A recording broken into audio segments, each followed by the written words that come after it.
Papadudod. Magandang araw po sa inyo at sa mga nakikinig ngayon. Ako po si Andoy, 50 years old at isa ako sa mga libu-libong mga kabarangay na tumatangkilik sa Barangay Love Stories tuwing alas 12 ng tanghali sa Barangay LS 97.1. Ang akin pong kwento ay nangyari 30 taon na ang nakakalipas. 20 years old pa lamang po ako noon. Siguro may magtatanong na bakit ngayon lang. Masyado na po matagal na ang panahon ng dumaan. Sa totoo lang po ay kamakailan lang ako nagkaroon ng closure. Kung paano po ay sa huling parte ng liham ko po sasabihin sa inyo. Hayaan niyo pong ibalik ko muna kayo noong mga panahon na yon. Sa edad na 20 anyos ay ulila na po akong lubos. Wala din po akong kapatid kaya mag-isa na lamang po ako sa buhay noon. Para may taguyod ang sarili ko at higit sa lahat ay makaipon ay madami akong pinasok na trabaho. Nagkakargador ako sa palengke, nangangalakal at umi-extra sa pagpipedicab. Ang iniipon ko po ay nilalaan ko para sa pag-aaral at sa pangarap ko din pong makapagtapos ng kolehiyo. Naitaguyod naman po ng mga magulang ko ang elementary at high school, pero kinailangan kong tumigil kasi una ay pumanaw si tatay at kalaunan ay sumunod naman si nanay. Dahil po sa kalyang buong panahon ko ay marami akong nakikilalang tao. At isa na po doon ay si Maylene, 22 years old na po siya noon. Graduating na sa kurso niya. Nag-iisang anak po siya ng nanay niyang si Aling Gila. 40 years old naman siya noon. May kasungitan po si Aling Gila, hindi naman po sa namimintas ako. Pero mata pobre po siya. Mataas po siya, ang pangarap niya sa buhay at para sa kanya ay si Maylene ang tutupad na mga yon.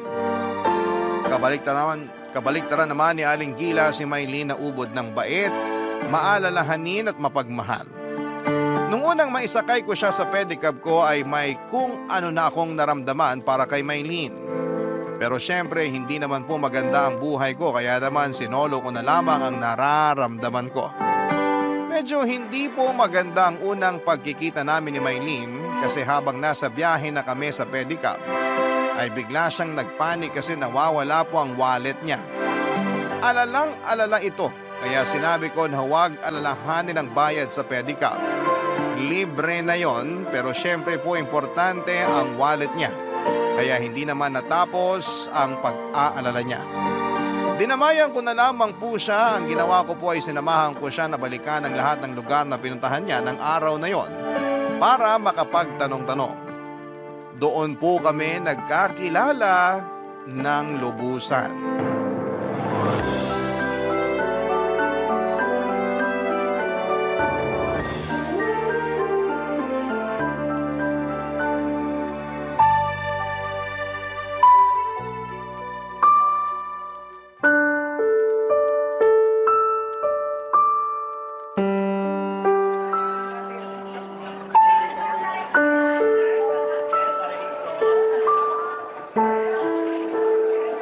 Miss, andito ako! Kumusta? Nakita daw ba nila yung wallet mo? Hindi eh. Tara, puntahan pa natin yung ibang lugar na napuntahan mo. Ito na yung huling lugar na napuntahan ko. Saan kaya nahulog yun? Mahalaga pa naman yung mga nandun, mga IDs ko. Nandun din yung mga resibo sa mga nabayaran ko sa school para i-present sa registrar. Oo, minahon ka. Pasensya na ha. Wala akong panyo na maipapahiram sa'yo. Okay lang. Hindi ko alam kung anong sasabihin sa'yo eh. Wala ka namang kasalanan eh. Wala na rin siguro ang wallet ko. Oh, huwag ka mawalan ng pag-asa. Maniwala ka na mahahanap din yun. Pero wala sa mga lugar na napuntahan ko. Hayaan mo, magtatanong-tanong pa din ako. Hindi ako titigil hanggat hindi ko nakikita ang wallet mo. Salamat. Pero hindi mo naman kailangang gawin yan. Ayos lang yun. Total yung mga lugar na napuntahan mo, nalilibot ko palagi dahil nagkakargador din ako dito sa palengke. Kaya makakapagtanong-tanong ako. Salamat. Walang anuman yun, miss. Ay, sorry. Saan? Kanina pa tayo magkasama. Hindi ko pa pala nasasabi ang pangalan ko. Nako, naiintindihan ko. Kanina kasi nag-aalala ka eh. Oo nga eh. Pero ako si Maylene. Ako si Andoy. Andoy ang totoo mong pangalan? Nickname lang, alias. Alejandro ang tunay kong pangalan. Maganda naman ang Alejandro ah. Pangit ba ang Andoy? Hindi. Ang ibig kong sabihin, maganda ang pangalang Alejandro pero cute din naman yung Andoy. Parang ako? Ha? Uy, natatawa ka. Ikaw naman kasi, hindi ko inaasahan yung joke mo. Kasi kanina ka pa malungkot. Alam ko naman na importante yung nawawala. Pero sana mag-relax ka lang. Oo nga. Habang wala ka pa kanina, bumili ako nitong tinapay at soft drinks. Bakit? Ha? Bakit? Ibig kong sabihin, bakit bumili ka pa? Nalugi ka na nga ngayong araw kasi yung oras ng pasada mo. Sinamahan mo lang ako at ayaw mo pa magpabayad. Nako, wala yon. Basta may nangangailangan, dapat tulungan. Salamat. Paano tong tinapay at soft drinks? Nakakahiya na sa'yo. Sa'yo na lang yan. 2 binili ko. Tig-isa sana tayo. Ganun ba? Ayaw mo ba? Akin na nga, nakakahiya naman. Nag-abala ka pa. Sabi ko nga ayos lang eh. Tara, kain na tayo. Maupo ka dito sa loob ng pedicab. Sige na nga. Nag-aaral ka pala? Mukha bang hindi? Ha? Hindi. Joke lang. Ako kasi hindi nag-aaral eh. Sorry, wala akong ibig sabihin. Joke lang. Ay, ikaw talaga? Saan ka nag-aaral? Hindi nga ako nag-aaral. Joke ba yan o totoo? Totoo. Bakit ka natatawa? Na-counter joke kasi kita eh. Eh wala ka namang joke eh. Seryoso yung sinasabi mo. Ha? Oo nga. Kakainis ka. Aalis na ako. Uy, ito naman hindi na mabiro. Pinagagaan ko lang ang mga sitwasyon. Pinagagaan ko ang loob mo para huwag ka mag-alala. At pinagagaan ko din ang loob ko na itawan na lang dahil hindi ako nag-aaral. Bakit ayaw mo mag-aral? Hindi naman sa ayaw. Wala pa kasing pere. Pero nag-iipon ako. Pag marami na akong naipon, mag-aaral uli ako. Ay, maganda yan.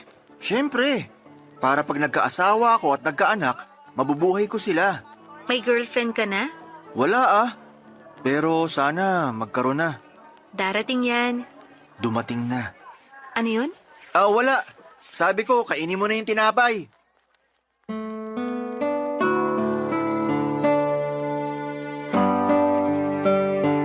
Papadudot, napakasaya noong araw na yon. Sa totoo lang, noon lang ako sumaya ng ganon. At si Maylene ang dahilan. Mahaba pa ang naging kwentuhan namin kasi umikot pa kami para magtanong-tanong tungkol sa wallet niya. Kahit na wala kong kinita ng araw na yon ay iba pa din ang pakiramdam. Napakasaya ko talaga na nakilala ko si Maylene. Nalaman ko pa kung saan siya nakatira kasi hinatid ko siya sa mismong bahay nila. Pero pagkababa ko kay Maylene sa tapat ng bahay nila ay saka ako dinagukan ng katotohanan na hindi magiging kami. Malabong magkagusto sa akin si Maylene sa estado ng buhay ko. Kahit na ganoon ay naramdaman ko ay ginawa ko pa ding inspirasyon si Maylene para magsipag palalo. Kung doble ang sipag ko noon ay triniple ko pa para mahabol ko ang estado ng buhay nila. Madalas kaming nagkakasalubong ni Maylene sa mga lugar na pinupuntahan niya. Hindi dahil sa gawa ng pagkakataon kundi inalam ko talaga kung saan siya nagpupunta at ang schedule niya. Naging stalker ako sa mabuting paraan, Papa Dudut. Kasi gusto ko lang naman na safe si Maylene sa pagpasok at pag-uwi sa kanila. Nakikita ko din naman na hindi naiilang si Maylene sa mga pagkakataon na nagkikita kami. Ramdam ko din naman na masaya siya, Papa Dudut.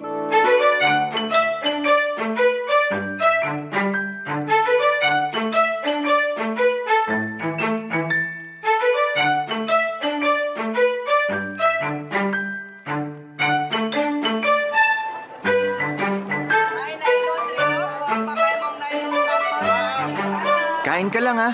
Ikaw talaga? Baka wala ka nang naiipon, kakalibre mo sa akin ha. Ikaw naman. Pangatlong beses ko palang napanlilibre to sa'yo. 4. Kasama yung tinapay at soft drinks nung una tayong magkakilala. Ay, oo nga. 4 pala. O, kita mo na? Ang daming beses na. Maylene naman. Ginatang bilo-bilo lang yan. Hindi naman mauubos ang kita ko dyan. Nung isang beses, spaghetti ang kinain natin. 5 piso lang naman ang nadagdag sa presyo ng ginatang bilo-bilo.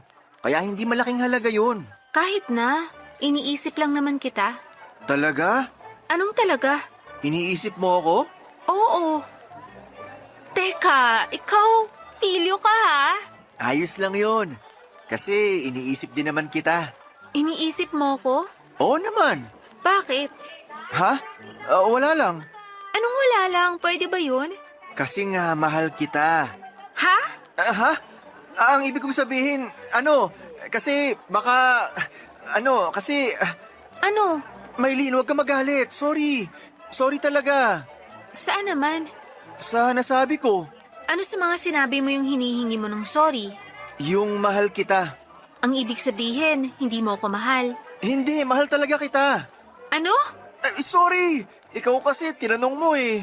So ano nga? Mahal mo ko o hindi? Mahal? Hindi sigurado. Ibig kong sabihin, mahal. Mahal na mahal. Mahal din kita. Ay, salamat. Ano? Anong ano? Anong sabi mo? Tama ba yung nadinig ko? Ano bang narinig mo? Na mahal mo din ako. Oh, klaro pala eh. Maylin, naguguluhan ako. Ibig bang sabihin, sinasagot mo ako? Kanina pa, di ba? Tayo na? Kanina pa nga, di ba? Ayaw mo ba? Gusto! Gustong gusto! Woohoo! Kami na! Hoy, may mga kumakain. Bakit ba? Masaya ako eh. Oh, wag masyado. Kasi may ipapakiusap ako sa'yo. Kahit ano, kahit imposible pa yan, gagawin ko para sa'yo. Hindi naman imposible. Ano ba yun? Tayo na, di ba? Oo. Pero pakiusap ko sana na isikreto muna natin. Ay, sorry. Kakilala mo ba yung mga kumakain? Hindi sila. I mean, kahit sino wag na muna nating ipagkalat. Tayo na lang muna sana ang nakakaalam. Bakit? May pangako ko kay nanay na magtatapos muna ng pag-aaral bago mag-boyfriend eh. Kaya, hintayin na muna natin na makagraduate ako. Total, malapit na rin naman yun. Masaya sanang ipagyabang pero kung yan ang gusto mo, sige, gagawin ko yan. Ang importante naman, alam mo at alam ko na tayo ng dalawa at mahal natin ang isa't isa. Salamat. Kailangan natin mag-celebrate. Bibili pa ako ng turon. Wag na. Mabigat na sa tiyan tong ginatang bilo-bilo. Pero dapat mag-celebrate tayo. O, edi mag-celebrate tayo sa pamamagitan ng ginatang bilo-bilo. Sige na nga. Bakit ganyan ang ngiti mo? Pasensya na. Hindi ko maitago na hindi maging masaya eh. Hindi naman nila mahahalata. Ikaw talaga puro kabiro. Kumain na nga tayo. Napakasaya ng araw na yon, Papa Dudut. Kaso'y pigil ang saya kasi kailangan muna naming isekreto ang relasyon namin. Pero kahit na ganoon ay masayang masaya pa din ako. Mula noon ay mas madalas pa kaming nagkikita ni Maylin.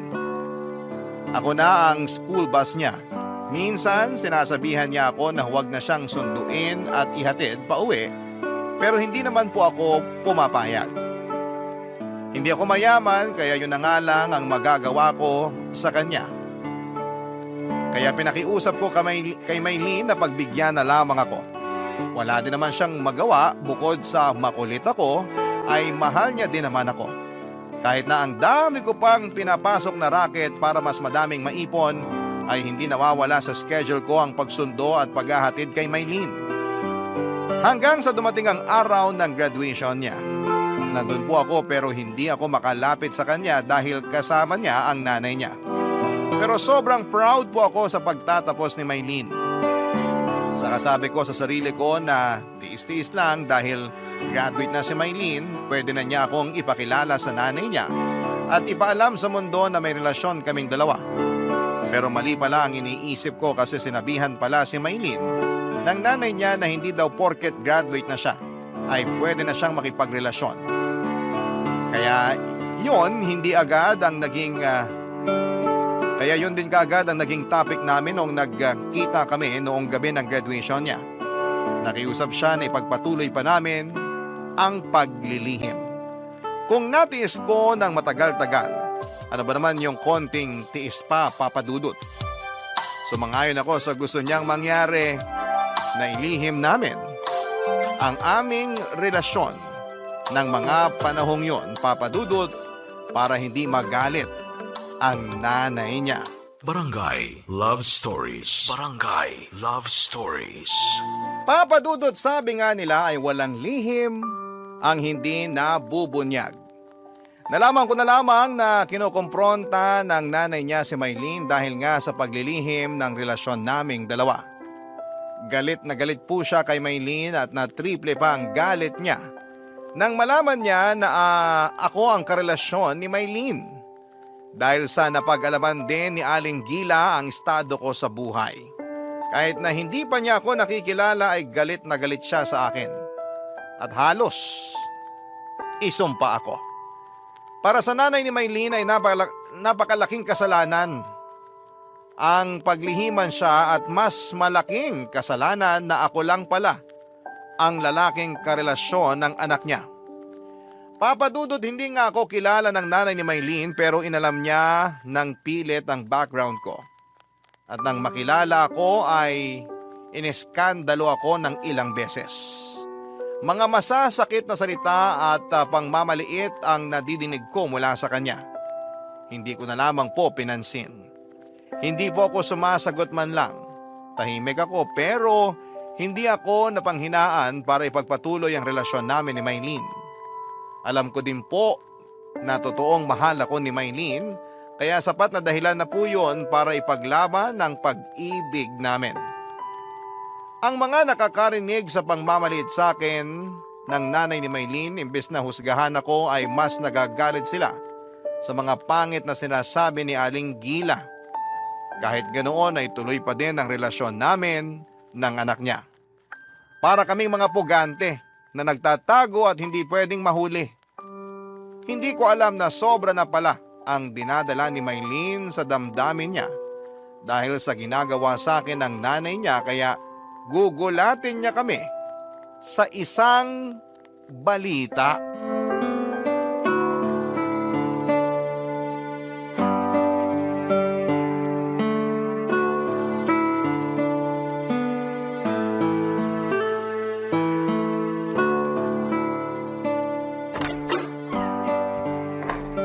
Anak, bakit ngayon ka lang? Ay, bakit mo kasamang lalaking yan? Magandang gabi po, Aling Gila. Lumayas ka rito. Ang kapal naman ng pagmumukha mong tumuntong sa tahanan ko. Nay, tama na. Aalis na muna ako, Maylene. Hindi, dito ka lang. Sino ka para magdesisyon dito? Tahanan ko ito. Ganun ba, Nay? So, wala po akong karapatan dito? Paalisin mo ang lalaking yan kung gusto mo ng karapatan. Hindi! Maylene, baka mag-away kayo. Aalis na ako. Umalis ka na. Hindi siya aalis, Nay. Nandito kami dahil may sasabihin kami sa inyo. Sabihin mo na. Tapos paalisin mo na yung lalaking yan at ayoko nang makita ang pagmumukha niyan dito kahit kailan. Buntis po ako. Si Andoy ang tatay. Ha? Hayop kang lalaki ka! Lumayas ka rito! Ang kapal na mukha mo! Sinira mo ang mga pangarap ko para sa anak ko! Nay, pangarap mo sa akin o pangarap mo lang? Isama niyo naman ako sa mga plano niyo. Bakit ikaw nagplano ka ng ganyan? Sa palagi mo matatanggap ko yan? Nangyari na to, Nay. Wala na tayong magagawa. Ipalaglag mo yan! Ano? Nay, naririnig niyo ba ang sarili niyo? Ipalaglag mo yung batang yan o putulin mo ng pakikipagkita sa lalaking yan! Hindi ko akalain na kaya niyong sabihin ang mga bagay na yan. Ipalaglag? Hindi ba kayo natatakot? Wala na akong pakialam. Parusahan ako, basta huwag ka lang mapunta sa lalaking yan! Pwes, Nay, nakapagdesisyon na rin ako sa gagawin namin. Aalis na lang ako dito at magsasama na kami ni Andoy. Ano? Tigilan mo yung kahibangan mo! Sorry, Nay. Paalam po. Halika na, Andoy. Ha? Sandali! Aalis na kami, Nay. Huwag anak, huwag ka aalis! Ay, pasensya ka na sa nasabi ko. Hindi ko sinasadyang masabi na magpalaglag ka. Huwag kang umalis. Sige po. Pero sa isang kondisyon. Dito rin titira si Andoy. Ano? Siya ang tatay ng anak ko kaya dapat kasama ko siya. Anak, ano ba naman yan? Kung hindi po pwede, aalis na lang kami. Sandali. Sige na. Dito mo na patirahin yung lalaking yan. Baka sinasabi niyo lang po yan. Hindi. Payag na ako. Huwag ka lang umalis, anak. Sana pakasamahan niyo na maayos si Andoy. Nay, Oo na. Sige na, papasok na muna ako sa kwarto. Masakit ang ulo ko.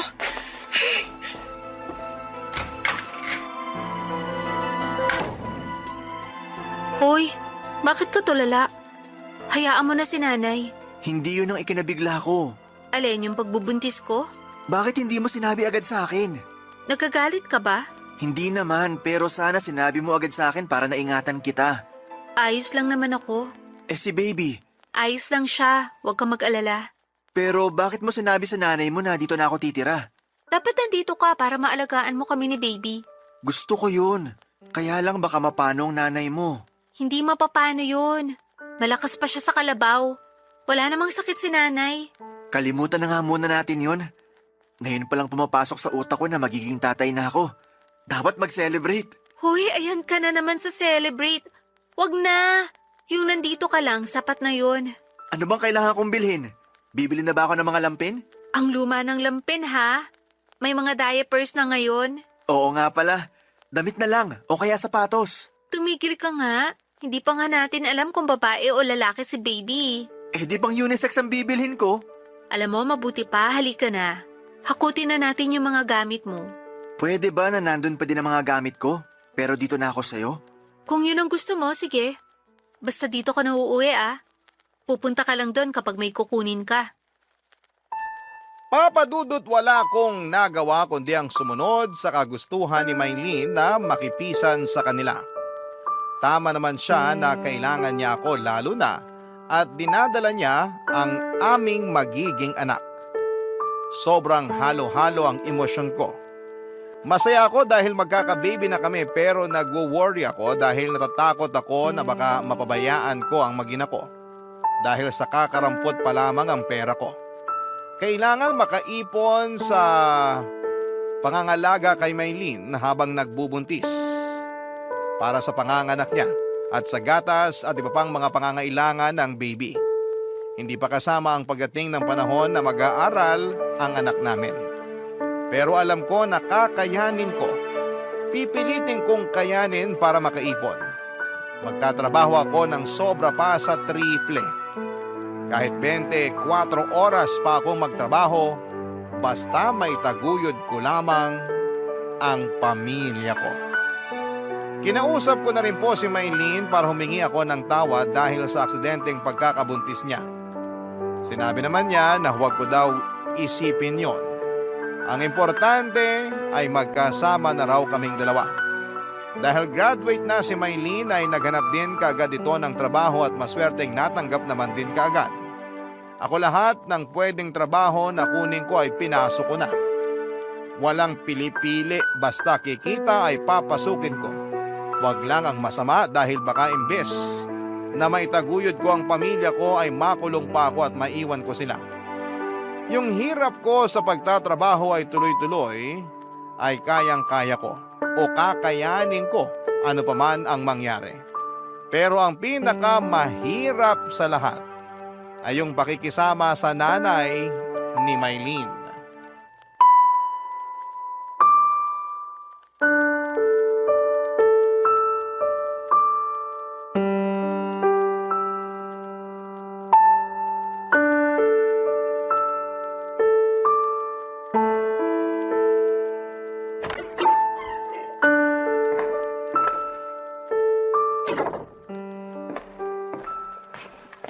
Naku, nandito na palang senyorito.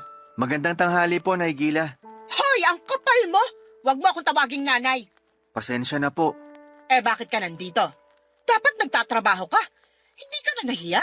Ang anak ko pang bumubuhay sa'yo. Gusto ko po magbigay ng pera, pero sabi ni Maylene itago ko na lang daw sa bangko para sa pangangailangan sa hinaharap. Umuo ka naman kaagad. Siyempre sinasabi ng anak ko yon kasi hampas lupa ka. Hindi naman po. Anong hindi?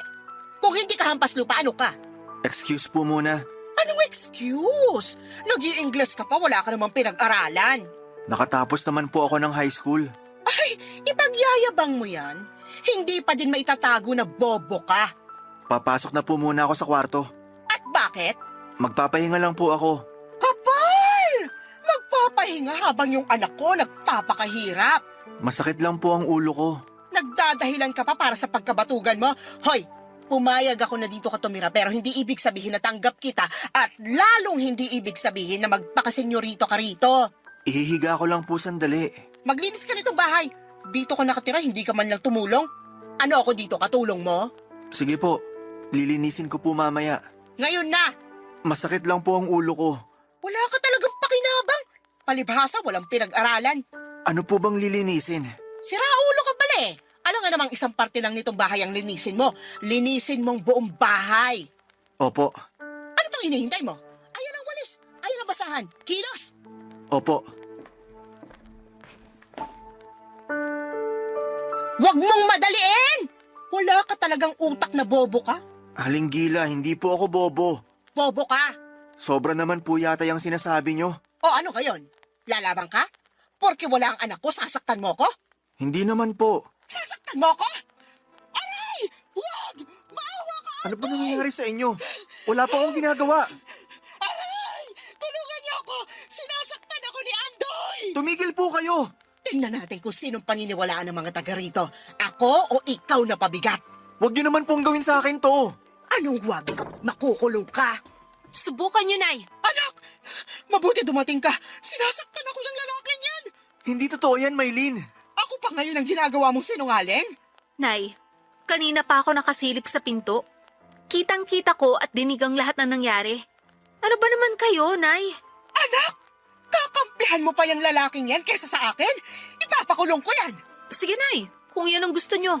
Maylin, wala akong ginagawa. Alam ko.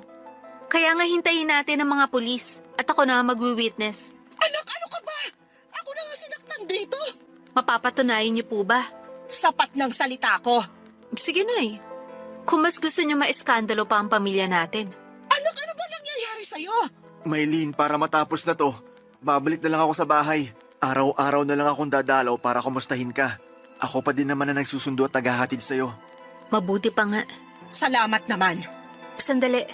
Kukunin ko lang ang mga gamit ko para doon na tayo sa bahay mo. Ano? Anak, huwag ka sumama! Hayaan mo na siya!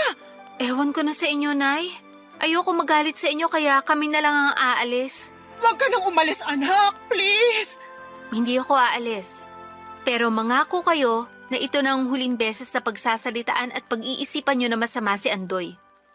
Mangako kayo at gawin nyo. Oo, anak. Papadudot natapos na naman ang araw na yon at muling nangako si Aling Gila.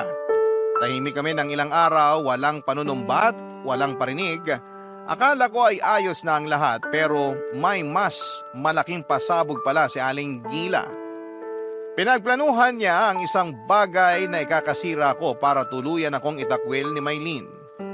Ang naging plano niya ay kinausap ang isa sa mga kakilala ko at kinontsaba na yayain akong uminom at lasingin. Pagkatapos noon ay may papupuntahin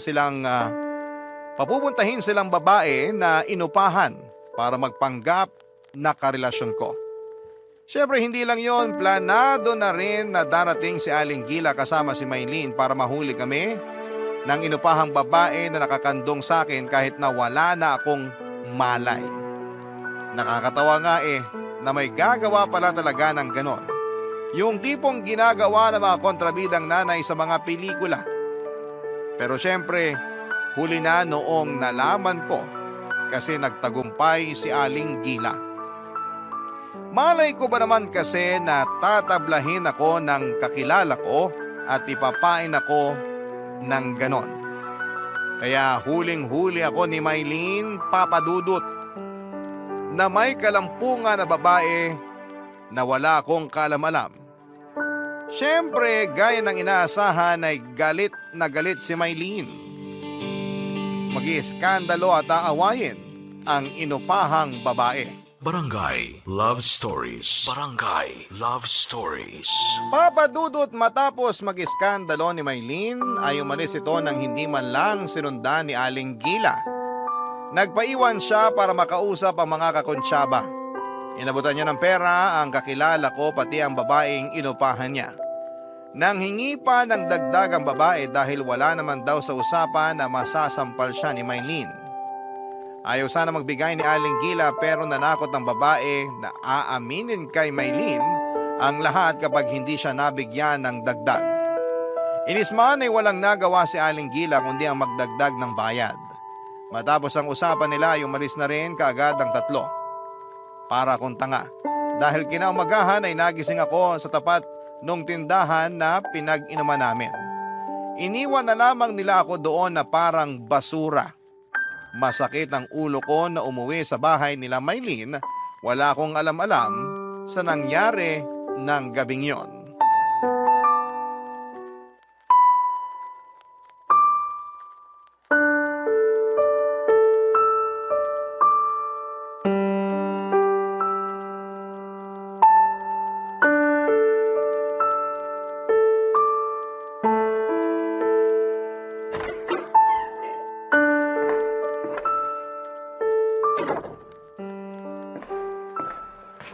Ayun na ang magaling na lalaki. Magandang umaga po, Aling Gila. Talagang magandang umaga ko ngayon. Ewan lang sa'yo. Po? Ewan ko sa'yo. Si Maylin po. Bakit? Nasaan po siya?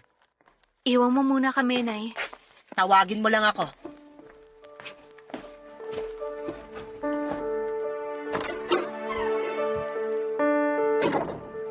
Good morning, Maylin.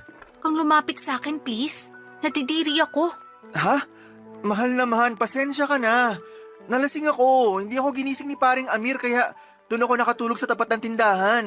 Huwag mo akong paikutin. Totoo, mahal. Huwag mo sabi ako lapitan eh. Nandidiri ako sa'yo. Ano bang sinasabi mo? Wow, patay mali siya. Huwag mo nang itago dahil nahuli ko na sa akto. Ang alin? Wow naman. Consistent ka, ha? Ano bang sinasabi mo? Pasensya ka na at ngayon lang ako nakauwi. Totoo ang sinasabi ko. Pero pangako, hindi na mauulit. Gusto mo pa sanang ulitin kung hindi kita nahuli. Nahuli? Ano bang ibig mong sabihin? Huwag mo naman akong paikutin, hindi ako tanga. Nawala na yung lasing mo kaya nagmamaang-maangan ka na? Maylin, ano ba to? Naguguluhan na ako. Kunwari hindi mo ako nakita kagabi dun sa tindahan. Ha? Nagpunta ka dun? Andoy naman. Maylin, diretsuhin mo na nga ako. Gusto mong diretsahan? Oo, Lumayas ka dito. mahal naman. Dahil lang sa naglasing ako, papalayasin mo ako. Tingin mo ba ganun ako kababaw? Na dahilan sa paglalasing mo kaya ako galit? Eh ano pang dahilan? Gusto mo pang sa akin manggaling. Oo, Hindi ka na nahiya? Mambababae ka lang sa tindahan pa. Nakitang-kita na maraming tao. nang bababae? Ano bang sinasabi mo? Tigilan mo nga ako. Hindi kita maintindihan. Lumayas ka na. Ha? Mahal, ano ba to? Umalis ka na habang nakakapagtimpi pa ako. Mag-usap muna tayo. Wala nang dapat pag-usapan. Ang relasyon natin, ang buhay natin, kailangan natin pag-usapan. Hindi ko alam kung saan galing yung sinasabi mong pabababae. Tumigil ka na nga. Huling-huli ka na, lumulusot ka pa. Nagpunta kami ni nanay kagabi sa tindahan. At huling-huli namin na may nakakandong sa iyong babae. Nakakadiri ka. Sakali kapag gumawa ng kababuyan mo. Hindi totoo yan. Hindi ko alam ang sinasabi mo. Lasing na ako kagabi. Wala na akong nahaalalang ganyan. Kaya nga lumayas ka na para tapos na. Ano ka ba? Kung ano man na nakita mo, hindi totoo yun. Baka may nag-setup lang sa akin. Huwag naman ganito. Gusto ko kayong alaghan ng anak natin. Walang anak. Hindi talaga ako buntis. Sinabi ko lang yun para tantanan na tayo ni nanay. Para hayaan niya na tayo magsama. Pero mali pala ang ginawa ko. Kaya lumayas ka na. Respetuhin mo ang sinasabi ko. Ayoko nang makita ulit ang mukha mo. Paalam. Maylin! Oh, ano bang hinihintay mo? Aling Gila, may kinalaman ba kayo dito? Kagagawan niyo to? Kagagawan ko man o hindi, pinalalayas ka na mismo ng anak ko kaya umalis ka na. Bakit niyo nagawa to? Wala akong inaamin sa'yo. Alam kong kayo nagplano nito. Alam mo, ang dami mong sinasabi, umalis ka na bago kita ipabarangay. Tandaan mo, hindi kayo kasal ng anak ko. Mahal ko ang anak niyo.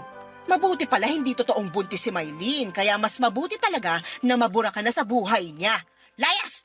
Aling Gila! Layas! Papadudot mahal ko si Maylin kaya sinabi ko na gagawin ko ang lahat para maiayos ang sinira naming pagmamahalan. Ayokong umalis noon. Kakatukin ko sana si Maylene sa kwarto para muling kausapin pero handa talaga si Aling Gila. Isang sigaw niya lang ay may mga kalalakihan na pumasok ng bahay para ilabas ako. At sa kanto ay pinagulpi pa niya ako. Tulad nga ng nabanggit ko kanina ay para talagang isinabuhay ni Aling Gila ang mga napapanood niya sa pelikula. Pero kahit na ganoon ang nangyari ay hindi masisira noon ang kagustuhan kong ayusin ang lahat. Kaya naman, binalik-balikan ko si Maylene. Pero nang panahon na yon ay si Maylene mismo ay itinataboy na rin ako. Ipinagugulpi ako ni Aling Gila kada balik ko sa bahay nila at nang bandang huli ay pinablatter pa nila ako para huwag nang bumalik sa bahay nila. Wala na ako nagawa kundi ang magpakalayo-layo dahil na din sa sobrang sama ng loob. Ginamit ko ang nangyari para mas magpursige pa sa buhay para makaangat. Kumuha ako ng 2 taon na kurso gamit ang inipon kong pera. Si Maylene naman ay nabalitaan kong ipinakasal ni Aling Gila sa isang lalaking may kaya sa buhay. Pero nabalitaan ko din na wala pang 1 taon matapos ang kasal nila ay naghiwalay din ang dalawa dahil sa mga kakaibang ugaling ipinakita ng napangasawa niya. May pagka-bayolente ang lalaki at laging sinasaktan si Maylene. Naawa po ako sa sinapit niya pero wala na akong karapatan para manghimasok pa. Matapos noon ay matagal akong walang balita tungkol sa kanilang mag-ina dahil sa pagkaabala ko sa mga trabahong tinatanggap ko. Sa sobrang abala ko na baguhin ang buhay ko ay isinubsob ko ang sarili ko sa trabaho. Ginamit ko yung mga nangyari sa akin na instrumento para magsikap ako ng husto. Naisip ko na kung may maganda akong buhay, walang sino man ang tatapak sa aking pagkatao. Pag maganda at maluwan ang buhay ko, hindi ako makakatanggap ng pangit na pagtrato mula sa kung sino man. Ilang taon din ang lumipas nang mabalitaan ko na nawala na rin daw pala si Maylene sa sarili. Inaalagaan na lang siya ng kanyang nanay na si Aling Gila dahil lagi na lang daw itong tahimik at tulala at minsan ay biglang sisigaw at iiyak. Makalipas nga ang 5 taon, ay aksidenteng nakasalubong ko si Aling Gila. Malaki na ang pagbabago sa itsura niya dahil sa edad. Nagulat ako nang siya ang lumapit para kausapin ako.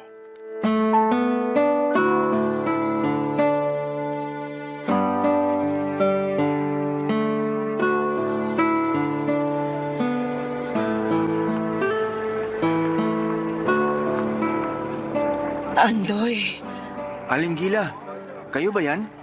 ako nga. Magandang umaga po. Magandang umaga din. Kamusta po? Eto, hindi maganda ang buhay. Hindi naman po siguro. Ang gara naman ng pananamit mo. Salamat po. Kotse mo yan? Opo, napag-ipunan kaya nakabili. Maganda at mukhang mamahalin. Sakto lang naman po. Natapos na din hulugan. Pero mukhang bago pa. 1 taon pa lang po sa akin. Maingat lang po siguro ako. Mukhang maganda na rin ang buhay mo ah. Sinuwerte lang po. Matapos ko mag-aral, nakapagtayo ng negosyo. Sa awa ng Diyos, lumaki naman. Nagsipag po ako ng sobra matapos yung nangyari dati. Patawarin mo ko. Kalimutan niyo na po yun. Nakatulong naman po sa akin para magsipag pa ng sobra. Patawad. Aling Gila, wag po kayong umiyak. Sabi ko nga po, kalimutan na natin yon.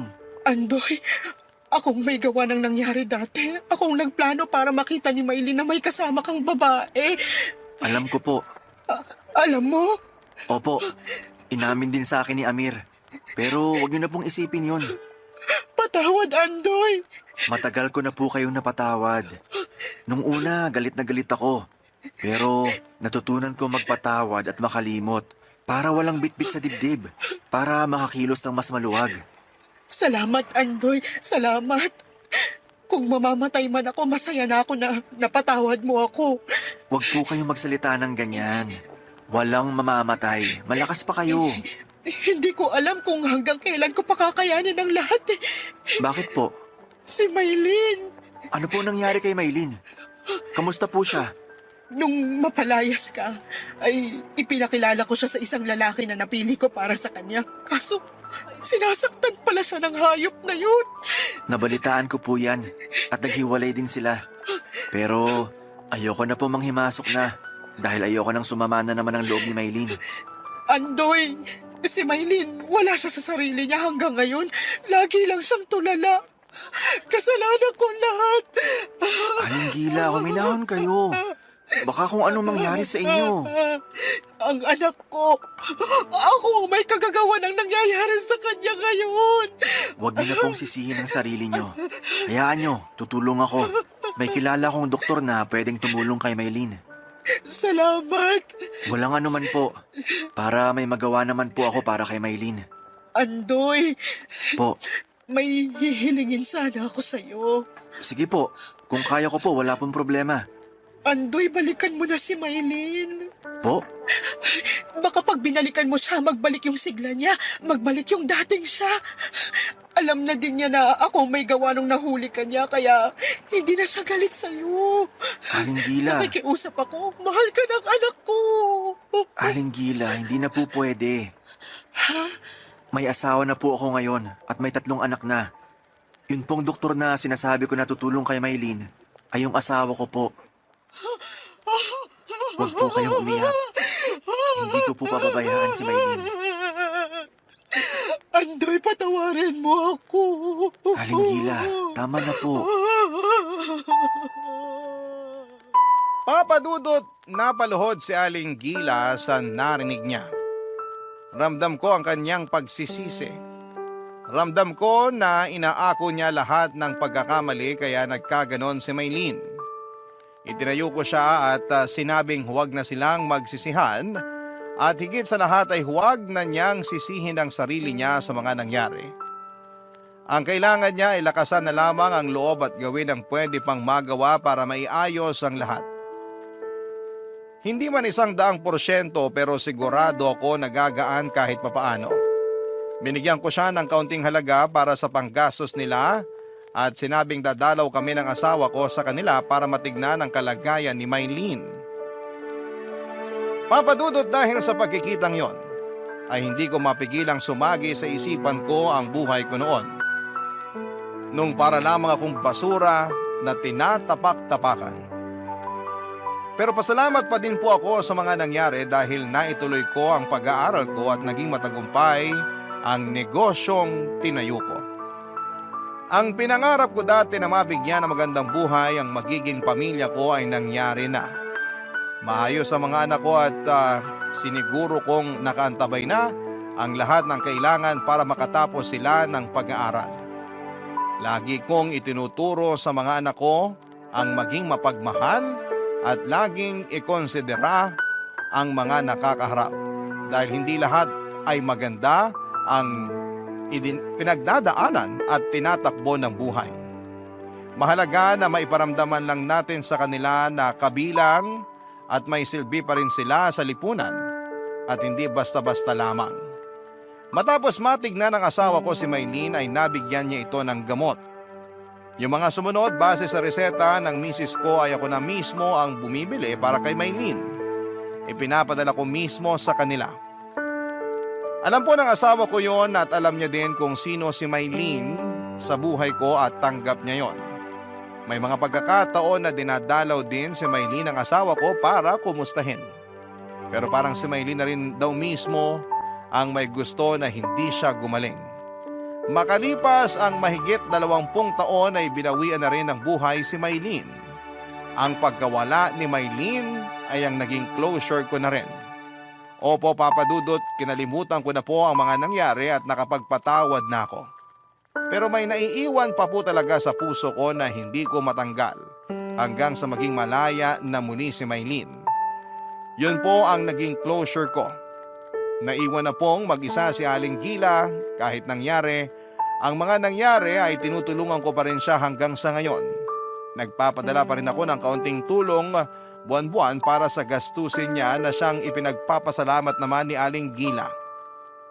Malaking tulong po sa akin na may bahagi ang kwentong ito habang sinusulat ko ito ay hindi ako umaasa na may tatampok ito sa programa ninyo. dahil alam kong marami ang mga nagpapadala. Ngunit pinagpapasalamat ko po kung sakasakali. Papadudot yung magkaroon lang ako ng lakas ng loob na isulat ito at mailahad ang damdamin ko ay sapat na para sa akin na tulong para sa kapayapaan ko na rin. Maraming salamat po at sa lahat ng mga kasama mong bumubuo ng Barangay Love Stories. Hindi nyo lang alam kung anong tulong ang naibibigay ninyo sa isang katulad ko na kailangan ng platform na ito na mapaglalaharan ng mga saloobin. Maraming salamat po sa pagbasa ng aking kwento at nawa ay manatiling nakatutok ang mga kapuso natin sa Barangay Love Stories. Ang inyong forever kapuso at kabarangay, Andoy.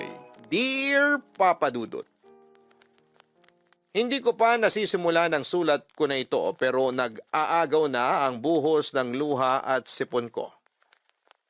Hindi ko po kasi mapigilang mag-emote habang nire-rewind sa utak ko ang lahat ng masakit na pinagdaanan ko para lamang ma-share sa inyo. Ako po si Ika, Certified Probinsyana. Simula pagkabata para na akong may phobia sa salamin kasi tuwing titingin ako, parang sinisigawan ako ng mundo. Unfair ako sa iyo, deal with it. Imagine, ang bata ko pa. Pero marunong na akong mag-self-pity. Hindi kasi ako pasok sa beauty standards tapos ay bonus pa na habi ng kalaro ko at kaklase ko ang gawing stand-up comedy material ang itsura ko. Buti na lamang nanay ko ang #1 fan ko. Lagi niyang sinasabi na anak maganda ka, sila lang ang bulag. Ang sweet hindi ba? Pero let's face it. Alam naman nating lahat na walang pangit sa mata ng isang ina. Kaya habang nasa mundo pa ako ay tinitibayan ko ang loob ko araw-araw. Sabi ko nga anong laban ng insecurities ko kung naliligo ako araw-araw at walang amoy putok. Panalo na yan. Dahil nga sa pambubuli napaaga ang pag-develop ng superpower ko. Self-love with a touch of humor at katalinuhan. Kung hindi man ako visual sa paningin nila, di paponggahin na lang ang utak ko. Kaya papadudot consistent honor student ako. Abang ang mga bully ko hanggang doon na lang sa likod ng class picture, abang ako ay bida sa harapan. Hawak ang medalya. Eventually, nagkaroon ako ng mga kaibigan na hindi na pinapansin ang physical ko. Sila ang katuwang ko sa tawanan, iyakan at mga asaran. Pero habang sila ay may mga high crush moments, ako taga-abot lang ng sulat at audience ng love story nila. Nung nagkaedad pa ako, sabi ko baka destiny ko na lang talagang maging professional tita. Pero isang araw ay dumating si Nathaniel. Guwapo, mabait at parang leading man sa teleserye ng buhay ko. Crush ko siya, Papa Dudut. Sa isip ko ay siya na ang sagot sa dasal ko. Pero sa table namin, parang Tita Ika talaga. Ang vibes ko sa kanya, Papa Dudut.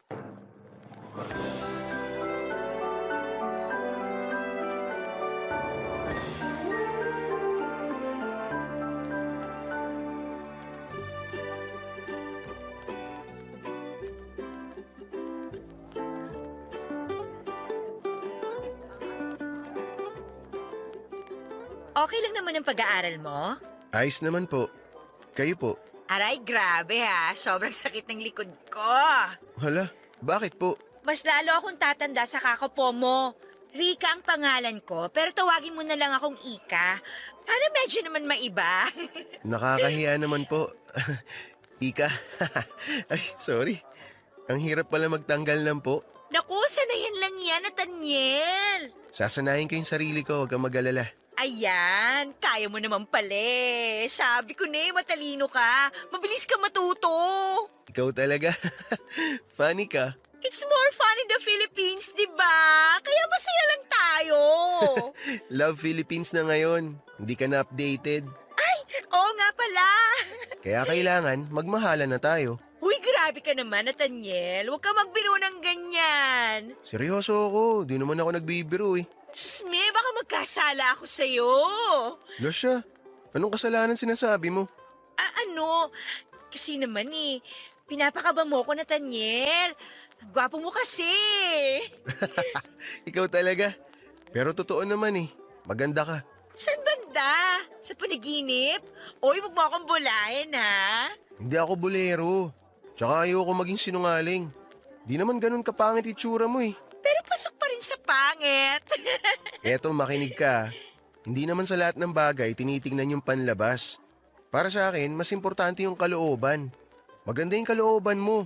At yun ang nakikita ko sa'yo. Kaya maganda ka para sa akin. Talaga ba? Para namang naiiyak ako sa mga sinabi mo. Sa gwapo mo na yan, nakita mo talaga ang kagandahan ng loob ko. Kasi ikaw yung tipo ng tao na may lalim kausap. Naku, dahil lang sa matanda na ako. Siguro nga, pero gusto ko yung personality mo. Hindi tulad ng kaedad ko na puro pa-cute. Ayoko ng ganun. Mas maganda yung tulad mo. Ay, susme, Nathaniel. Baka takihin na ako sa puso sa sinabi mo.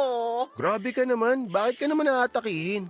Sa totoo lang, Sige na, Ika, sabihin mo na. Huwag mo akong binibitin. pwede ko ba makuha ang Facebook account mo?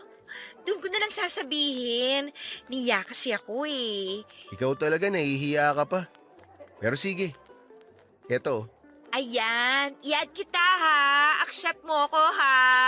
oo naman. Malakas ka sa akin Thank you!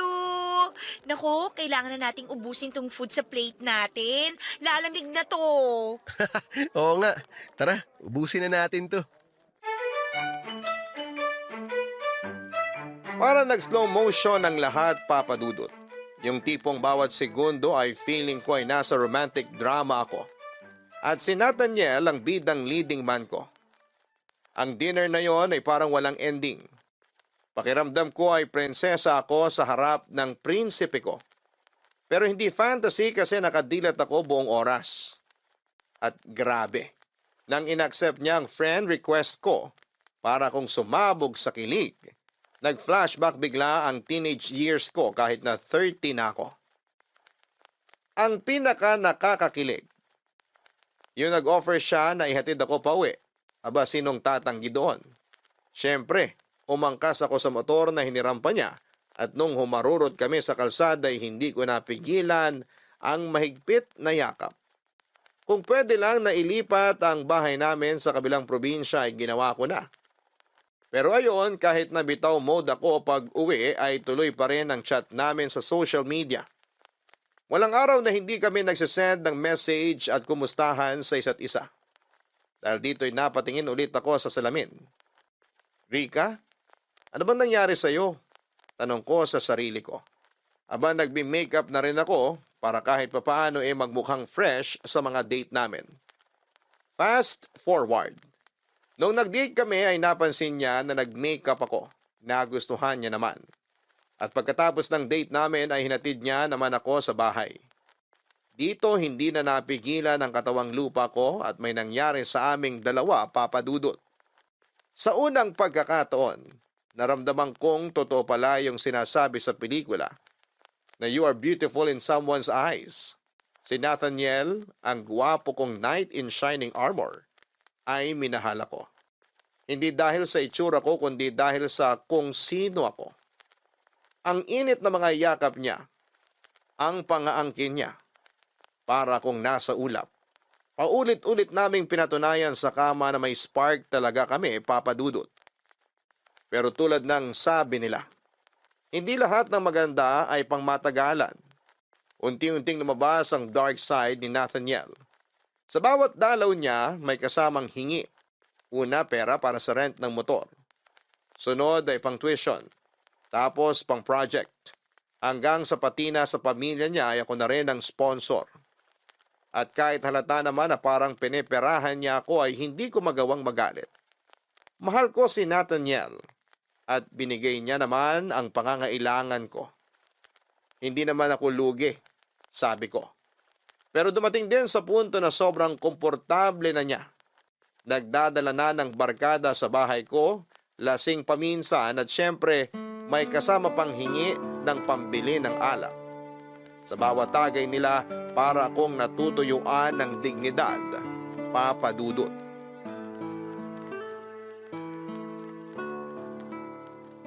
Salamat talaga sa pabanlaw mo, mahal ha.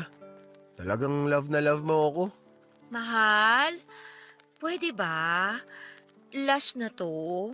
Bakit naman last na to? Ilang beses na kitang pinagbigyan, Nathaniel. Pero please, wag naman dito sa bahay ko. Mahal, alam mo namang wala akong ibang bisyo eh. Nagkakasiyaan lang naman kami. Konting inuman lang naman to. Pampalipas ng stress. Gets ko naman. Pero hindi ko kasi gusto na may iba kang dinadala dito. Gusto ko naman ng konting privacy, mahal. Mahal, hindi naman sila iba sa akin eh. Mga pinsan ko naman yung mga dinala ko dito. Kaya nga nandito kami kasi katatapos lang na exam namin. Maganda dito sa bahay mo. May libreng pa-video okay pa kami.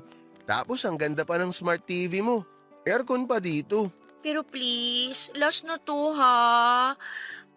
Pero hindi ba pwedeng respetuhin mo naman yung gusto ko? Alam mo namang may trabaho ako, di ba? Magtuturo pa ako. Eh, sabi mo hindi ka naman magtuturo ngayon. Kaya nga ako nagdala ng konting saya dito eh. Gusto ko kasing magpahinga. Pero sa ganitong ingay, paano ko magagawa yun? Ay, teka sandali. Mga bro, pakihinaan nyo nga yung volume. O yan, pinahinaan ko na sa kanila. Mahal naman eh. Oo na, sige na, last na to. Di na ako magdadala dito ng mga kainuman ko. Parang lumalabas tuloy, pinagdadamutan mo ako. Hindi ako madamot. Alam mo yan. Hindi lang talaga ako sanay na may ganito sa bahay. Gusto ko lang ng tahimik, maayos na bahay. Yung ganun, ayoko rin na madalas kang umiinom. Bata ka pa eh. Hindi nakakabuti yan. Ayaw mo ba nun? Pagka ganito, mas matagal, tsaka mas masarap. O alam mo na ibig ko sabihin, mahal. Ikaw talaga? Dinadaan mo na naman sa ganyang usapan eh. Eh kasi alam ko naman na gusto mo to. Gusto mong inahalik-halikan kita.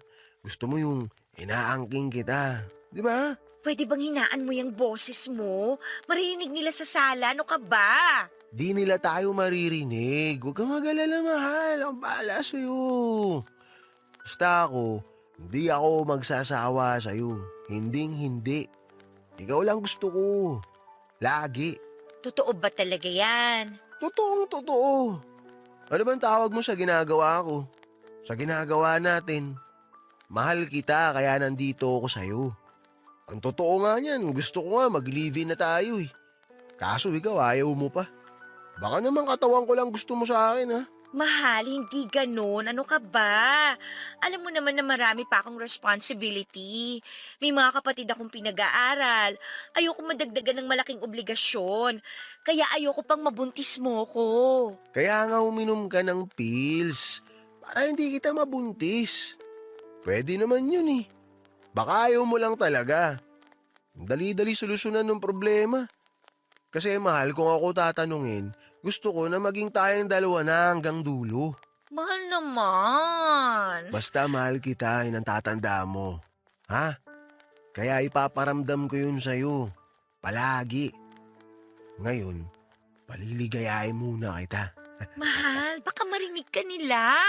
Hindi nila tayo maririnig, huwag kang mag-alala. Dadahan-dahanin kita. Di tayo gagawa ng ingay. Tika na. Ganito parate ang nangyayari, Papa Dudut. Kahit anong reklamo ko, kahit gaano ko piliting tumayo at maging matatag sa gusto kong mangyari. Nawawala lahat ng lakas ko sa sandaling niyayakap at hinahalikan na niya ako. Para akong nahihypnotize sa lambing niya. Sa bawat bulong na mahal kita, ay nakakalimutan ko ang lahat. Gusto ko ang pakiramdam na ako lang ang mundo niya. Sa mga sandaling yon, na ako lang ang babaeng mahalaga. Pero ang totoo ay hindi ko siya mahindiang hindi ko kayang tanggihan ng kahit na anong hingin niya sa akin. Paulit-ulit ng ganitong cycle, Papa Dudut. Ihingi siya ng pera, maglalambing at mauuwi kami sa kama. Sa bawat kasiyahang binibigay niya, may nakatagong kapalit, pera. Ako ang bumabayad sa lahat ng pangarap niya. Ang dating nagre-rent lang ng motor, ngayon ay may sarili na siyang motor. At ako ang sumasagot ng lahat. Parang naging ATM na ako sa buhay niya. At ang password ay ang mga matatamis na salita at init ng gabi. Hindi ko maiwasang isipin na para akong punchline sa mga joke na naririnig ko. Parang yung kwento ng baklang bumili ng motor at sapatos para lang manatili ang lalaki sa tabi nila. Siguro nga ganito ang kwento ko. Hindi lang siguro ako tanggap ng mundo bilang pangit na babae, kaya ang tanging paraan ko para magkaroon ng halaga sa mata niya ay pera. Dahil kung wala akong trabaho, kung wala akong pera, sino ba ako para kay Nathaniel? Ganito ba talaga, Papa Dudut? Ang kapalaran ng isang tulad kong hindi binayayaan ng ganda. Kapalit ng lahat ay kailangang tiisin ko ang ganitong klase ng relasyon. Kailangan ko bang magtiis at maging bulag basta lamang may kayakap sa malamig na gabi? May maramdaman lang na init ng katawan na tila nagsasabing mahalaga ka kahit papaano. Pero ang tanong na hindi ko matakasan, pagmamahal pa ba ito? O panlilin lang na hinahayaan kong mangyari dahil takot akong mag-isa. Naging sekreto ang relasyon namin ni Nathaniel, Papa Dudut. Halos lahat ng tao sa paligid ko, pati na rin ang pamilya ko, akala nila ay busy lamang ako sa trabaho at single na single kasi nga ay parang hindi ka panipaniwala na may lalaking nahuhumaling sa ganda ko. Joke lang po, Papa Dudut. Baka nahuhumaling sa kung ano ang meron ako na pwede kong maibigay. Ewan ko ba? Ginagawa ko talaga ang katatawanan ng bagay na dapat ay sineseryoso. Ang totoo talaga, Papa Dudut, ay nasa isang relasyon ako na puno ng panghuhot-hot at pagpapanggap. Hindi ko na mabilang kung ilang beses na akong nagbulag-bulagan dahil iniisip ko na baka mahal niya rin ako kahit papaano. Pero let's be real, Papa Dudut. Kahit ganon mo kamahal, ang tao ay nauubos ka rin. Nakakapagod maging blind follower ng love. Isang araw, inimbita ako ng kaibigan ko para magkita at mag-dinner. Siyempre, dinala ko si Nathaniel. Para naman may kasama ako at para makilala siya ng kaibigan ko. Pero Papa Dudut, hindi ko inakala na sa gabing yon ay may magpapabago sa pananaw ko. Doon ko unang na-meet si Elmer, ang pamangkin ng kaibigan ko. Habang nag-uusap kami ni Elmer ay naramdaman ko ang kakaibang saya. Parang may kumikiliti sa puso ko. Hindi ko alam kung ano ang meron pero sobrang gaan niyang kausap. Naiwang kaming dalawa nang mag-excuse si Nathaniel at ang kaibigan ko para mag-smoke at doon ay nagsimula ang mas matagal naming kwentuhan. Narealize ko tuloy na yung treatment ko kay Nathaniel before. Binabase ko lang sa bare minimum na baka he loves me in his own way. Pero si Elmer, siya yung nagpapakita na dapat na bare minimum. And let's be honest, hindi pa nga minimum yon kasi grabe talaga ang malasakit niya. Hindi ko alam kung iniisip ko lang ito dahil sobrang saya ko sa gabing yon o dahil matagal na rin akong hindi nakaranas ng ganitong klase ng atensyon. Pero yun nga, Papa Dudut, pinaramdam sa akin ni Elmer ang isang bagay na akala ko'y matagal ko nang nawala. Ang pagpapahalaga sa sarili.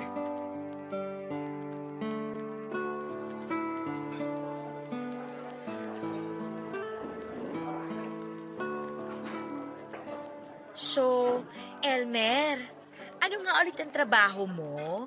Parang ang chill mo lang kausap eh. Pero mukhang busy ka rin naman sa buhay. May hobby ka ba? Ang dami mo agad tanong. Nalula ako dun ah. Parang hindi kaya ng... Sorry naman. Okay lang naman ate. Call center agent ako, night shift. Pero pag hindi ako tinotopak at may free time, nag-freelance photography ako. Mahilig kasi ako mag-capture ng mga raw na moments. Yung hindi pilit, yung totoong kwento sa isang picture. Katulad mo ngayon, parang gusto kong kunan ka ng picture. Hala, baka basag ang camera mo. Hindi ah. Minsan, hindi mo kailangan magpanggap para maging maganda ka sa mata ng iba. Be yourself. Maganda ka. Sus, bolero ka rin pala. Binigyan ka ata ng pera ng tita mo para sabihan ako ng magagandang words. Pero salamat ha. Baka kailangan mo na ng bagong salamin sa mata. Ikaw talaga. Alam mo, like sa trabaho ko, minsan kahit buong effort mo na binigay mo, parang wala lang sa ibang tao. Parang background music ka lang sa buhay nila. Pero okay lang. Ang mahalaga, nagawa mo ng maayos ang trabaho mo. Ikaw talaga, iba ka. May kaya naman kayo sa buhay pero nagtatrabaho ka? Si ate talaga. Hindi naman pwedeng walang trabaho sa Pinas. Hindi pwedeng nakatunganga lang at maghihintay ng biyaya. Dapat pinagtatrabahuhan. Kapag ang pera galing sa pawis, mas pinahahalagahan mo. At saka hindi mo basta-basta ginagasta sa kung ano-ano lang. Sina lola ko, tita at tito ko lang yung mayaman. Ako, corporate slave. Tsaka hindi naman natin masisisi yung iba. Kasi mahirap din naman talagang makapasok ng trabaho sa Pinas. Alam mo, pareho tayo. Sa ESL teaching ko naman, minsan pakiramdam ko, ako lang ang nagpapaka-effort para lang mag-aral yung student ko. Yung iba, parang walang pakialam. Requirement lang nila ang mag-log in. Nakakabagot din lalo na kung susungitan ka pa. Susme, gusto ko na lang mag-log out minsan. Wag ka. Sobrang relatable. Dati, isang client ko, galit na galit kasi daw hindi ko siya maintindihan. Siya kaya, parang radyo na walang signal. Ako naman, isang student ko, sabi sa akin, "Teacher, are you sure you know English?" Grabe! Gusto ko siyang sagutin ng, "Ikaw kaya turuan ko ng Tagalog, tingnan natin." Nakakatuwa ka kausap. Kaya siguro kahit toxic na yung paligid, nadadala mo lang ng light. Hindi naman. Minsan nga iniisip ko kung tama pa ba ang ginagawa ko. Pero hearing that from you, parang ang gaan lang. Uy, thanks ha! Uy, parang ang saya nyo ah. Mahal, baka naman pinagpalit mo na ako sa pinsan ng kaibigan mo ah. Halika na. Masayang kausap si Elmer. Feeling ko magkakasundo kayo. Ah, ganun? Kung sa tingin mo magkakasundo kami, baka nga magkasundo kami. Ano ba pinag-uusapan nyo? Sa gitna ng malateleseryeng twist ng buhay ko ay may mga eksenang parang boom. Dumarating ng hindi mo inaasahan. Ganito na ganito ang peg noong dumating si Elmer sa eksena, papadudot, ibang level siya. Hindi siya yung typical na lalaki na magbibigay ng hi, hello, bye na vibes. Para siyang walking TED Talk. Pero promise, walang dull moment. Kahit ang usapan lang ay tungkol sa ulam, biglang nagiging deep at meaningful. Habang kausap ko siya ay parang may slow-mo ang mundo ko. Tapos kami lang ang nakafocus. Ang gaan, ang saya at kahit feeling ko ang bigat-bigat na ng buhay ko. May mga sandali rin na hindi ko malimutan ang kakaibang tingin niya na ibinibigay sa akin. Gaya nung nakita niya kaming naghalikan ni Nathaniel matapos ang dinner. May halong malasakit at pangunawa ang kanyang tingin. Then dumating ang araw na feeling ko ay ayoko nang bumangon. Ayoko na sa liwanag pero papadudot, eto na nga. Nalaman ko ang sekretong pasabog ni Nathaniel. Yung perang hinihingi niya sa akin, ginagastos niya para sa ibang babae. At hindi basta babae ha, Diyosa levels. Para akong na-wipe out sa realization na yon. Na-realize ko na paano ko hinayaang magpakababa ng ganito. Si Elmer, alam ang lahat, ramdam ko ang pagkabahala niya. Pero mas naramdaman ko ang alaga niya. One time, sinabi niya sa akin ang mga salitang parang direct hit sa puso ko. Rika, mas mahalaga ka kesa sa iniisip mo. Huwag kang pumayag na tratuhin ka ng mas mababa sa deserve mo, ang sabi niya. Papadudot, umiyak ako noon sa harap niya. Imagine isang tao na nakita ang worth ko. Kahit ako ay hindi ko na makita ang sarili kong halaga. Kaya kinumpronta ko si Nathaniel at nag-ipon ako ng lakas ng loob para harapin siya. Lahat ng sakit at hinanakit ay sinabi ko at ang hirap papadudot, pero habang ginagawa ko yon ay nararamdaman ko na parang unti-unting bumabalik ang self-respect ko. Naisip ko na finally unti-unti nang umaayos ang teleserye ng buhay ko. Tama na to. Wala nang kwenta tong palabas na to. Ayoko na. Tapos na tayo. Mahal, ano ba nangyayari sa'yo? Saan ba nanggagaling yung mga pinagsasabi mo? Pwede ba mag-usap muna tayo ng matino? Nathaniel, wag mo akong gawing tanga. Tanga? Saan naman nanggaling yan? Paano kita ginagawang tanga? Tigilan mo na yan. Alam ko na yung babae, yung pera, lahat ng kasinungalingan mo. Mahal, teka lang ha. Time out muna. Paintindi mo naman sa akin yung nangyayari. Hindi ko nasusundan eh. Na habang binibigay ko lahat, pinagtatawanan mo ko? Na ginagamit mo ko habang nag-iilusyon akong mahal mo talaga ako? Ika, mahal kita. Mahal? Mahal ba yung ginagawa mo? Gagamitin mo ko, sasaktan, tapos yung perang hinihingi mo, ginagastos mo sa ibang babae? Yan ba yung pagmamahal? Huwag mo ako pinagloloko, Nathaniel! Mahal, please. Pag-usapan natin to. Alam kong kaya nating ayusin to. Huwag ka muna magpadalos-dalos. Hindi kita kayang mawala sa buhay ko. Hindi, Nathaniel. Pinili mong sirain yung relasyon natin. Yung tiwala ko, pati ako. At ngayon, ikaw ang mawawala. Mawawala ka na sa buhay ko. Oh, sige. Nagkamali ako. Okay. Pero babawi ako. Bigyan mo lang ako ng isang chance. Wala nang chance. Wala nang aayusin. Sa wakas, nakita ko na kung gaano kababa yung trato ko sa sarili ko dahil sa'yo. Pero tapos na yon. Deserve ko ang masigit pa. Ako ang deserve mo. Hindi mo ko kayang iwan, Ika. Alam ko yun. Hindi mo kaya. Sino may sabi? Ikaw? Well, newsflash. Kaya ko. At ginagawa ko na ngayon. Tama ng lahat ng kalokohan mo. Tama ng paggamit mo sa akin. Panggagamit? Uy, Ika. Huwag kang magmalinis. Ginagamit mo rin naman ako eh. Ano? Paano mo nasabi yan? Sino ba nagbibigay ng saya sa'yo? Di ba ako? Sino bang gumagawa ng lahat para maramdaman mo na mahalaga ka? Ako lang, Ika. Ako. Ako lang ang makakapagbigay sa'yo ng ganong klaseng ligaya. Ako lang. Ang kapal ng mukha mo! Ligaya? Ang ligaya mo, yung ginagamit mo ako para sa pera ko. Walang iya ka talaga! Wow! Tama na yung drama mo, Ika. Lahat ng binigay mo, bayad yon. Binayaran ko yon sa pamamagitan ng paggamit mo sa akin. Kaya huwag kang mag-inarte dyan kung ano-ano pa sinasabi mo. Patas lang tayo. Bayad? Bayad? Ganun ba ang tingin mo sa akin? Negosyo tong relasyon natin? Sobra ka na talaga, Nathaniel! Sinabi ko na nga eh, sige, oo, nagkamali ako. Pero aminin mo rin, Ika. Kaya mo bang iwan lahat to? Kaya mo talaga akong iwan? Sigurado ka? Oo, Nathaniel, kaya ko. At ginagawa ko na. Tapos na tayo. Wala na akong pakialam sa'yo. Simula ngayon, malaya na ako mula sa'yo. Ika, please naman oh. Huwag mo namang gawin sa akin to. Huwag mo akong hawakan. Umalis ka na! Alam mo, Papa Dudut, natutunan ko na talagang ipaglaban ang sarili ko. At higit sa lahat ay natutunan kong pahalagahan ang mga taong totoo ang malasakit sa akin gaya ni Elmer.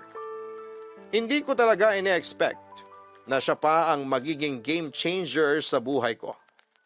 Sa kabila ng pagiging wasak ko noon, unti-unti kong nahanap ang lakas ko. Pero ewan ko ba, Papa Dudut, aminado ako na may mga gabi pa rin na parang gusto kong i-rewind ang moments namin ni Nathaniel. Yung mga yakap, yung mga halik, parang nakaka-nostalgic. Kahit alam kong toxic siya. At kahit si Elmer na yung ultimate comfort guy ko. May times talaga na ang puso ko ay ewan ko ba, parang naglalag out. Pero grabe si Elmer, hindi sumuko kahit ang gulo-gulo ko. Parang may sayad na yata ako at may bipolar disorder.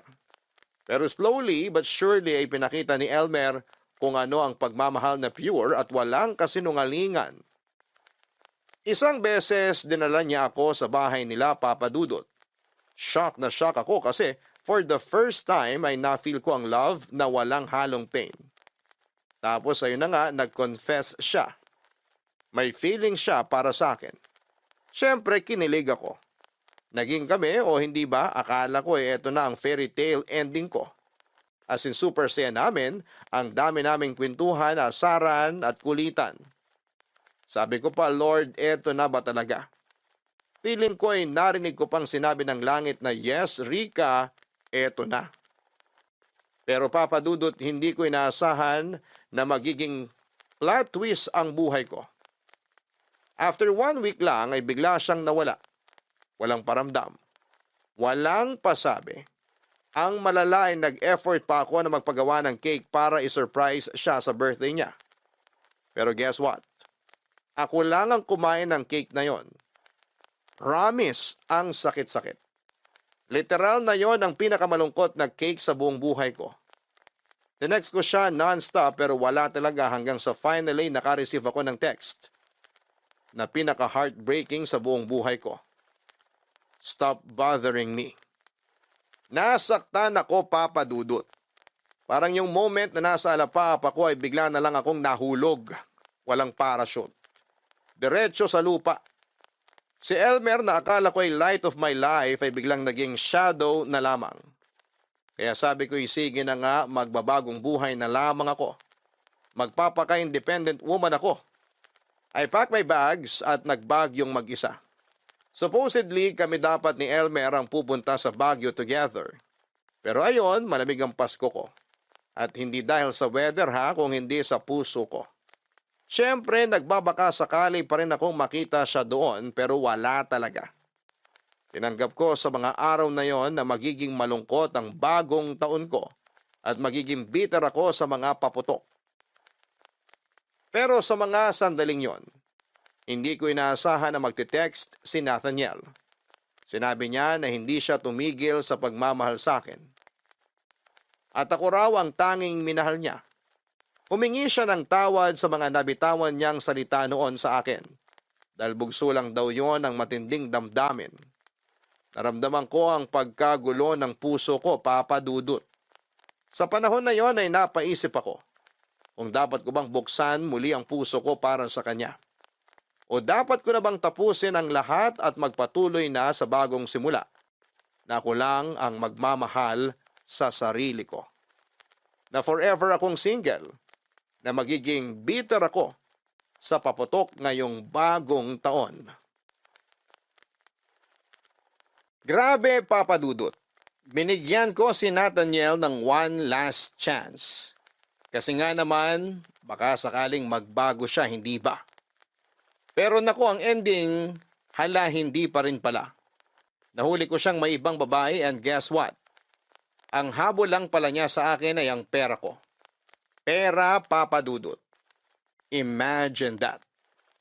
Ang sakit, promise, at parang ginawang punching bag ang puso ko. Pero alam mo, hindi ako nagpatalo. Sabi ko sa sarili ko, Ika, hindi ka basura. You deserve better. Huwag kang magpapaloko sa mga kasinungalingan. Kaya kahit ang hirap ay binitawan ko siya. Pero eto to be super honest, minsan ay naisip ko pa rin si Nathaniel.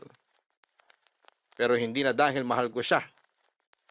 Alam ko na tawag lang yon ang laman, kaya kailangan ko na siyang i-let go. Tapos isang araw habang mag-isa lamang akong nagmumuni-muni, ay naisip kong i-text si Elmer. Ang tagal na naming walang update pero ewan ko ba. Parang biglang gusto ko lang ng kausap kahit friend lang. So ayun, nag-message ako at medyo kabado pa nga ako kung mag-reply siya. Pero nag-reply agad siya. Parang walang nagbago, ang witty, ang daming sense, at ang gaan ng vibe niya ang kausap. Nagkwento ko kay Elmer ng mga ganap ko, pati na rin yung mga walang kwentang mga bagay. Pero alam mo, Papa Dudut, iba siya. Hindi tulad ni Nathaniel, na parang ATM lang ang tingin sa akin, si Elmer, ramdam ko na may malasakit siya. May effort talaga. Nag-decide kaming magkita sa tabing dagat. Doon namin napag-usapan kung ano ba talaga ang meron o pwedeng meron sa amin. Papa Dudut, kakaiba talaga siya. Ang saya ng simpleng moments namin. Parang may spark na hindi nawala. Kahit pa ang tagal na naming hindi nagkita, Papa Dudut.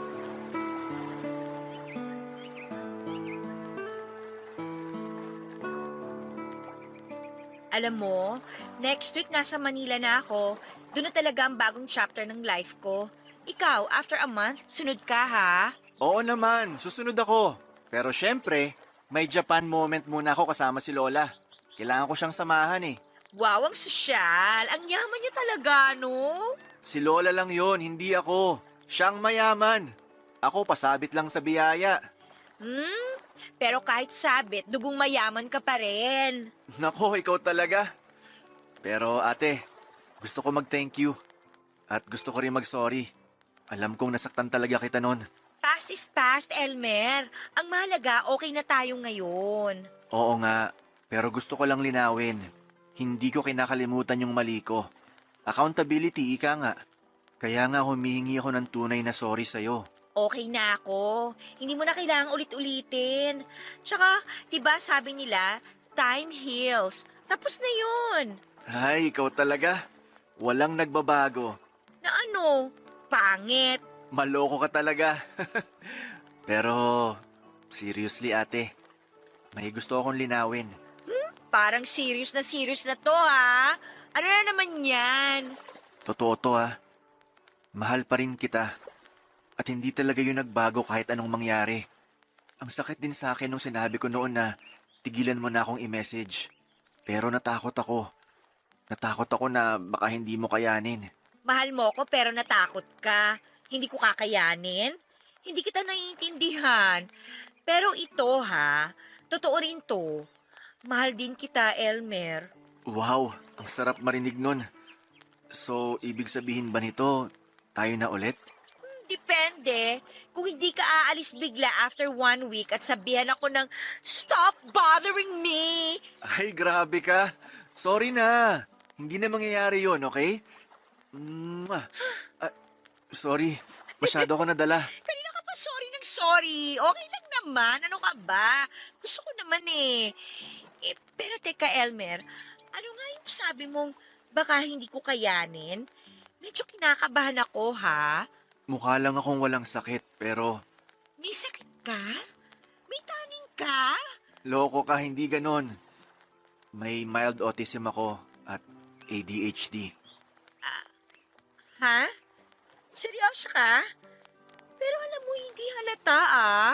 Kasi nga, mental condition naman siya. Mahirap pero wala na akong magagawa. Nandito na to. Nasa sistema ko na. Alam mo, hindi lahat ng laban kailangan mag-isa. Kung kaya mo akong mahalin sa imperfections ko, kaya ko ring mahalin yung lahat sa'yo.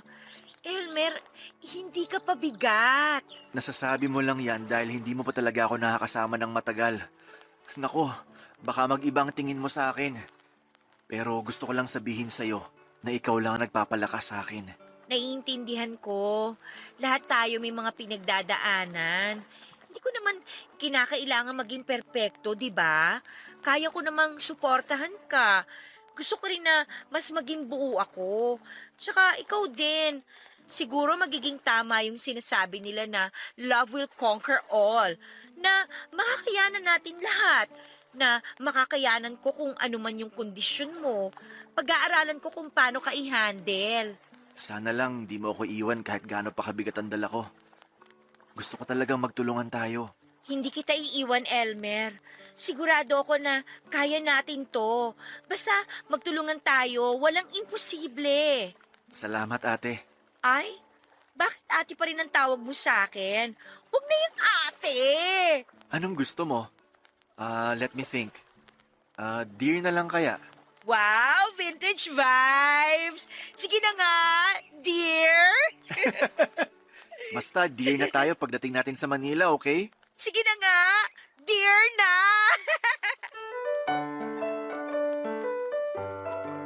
Isang buwan ang nakalipas mula nang umalis ako sa bayan namin na sumunod naman agad si Elmer sa Manila. E di ayon, nag-live-in na kami. Kinikilig pa rin ako kasi kasama ko siya araw-araw.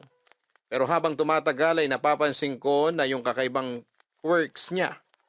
May mild autism, ADHD episodes at bipolar tendencies pala siya.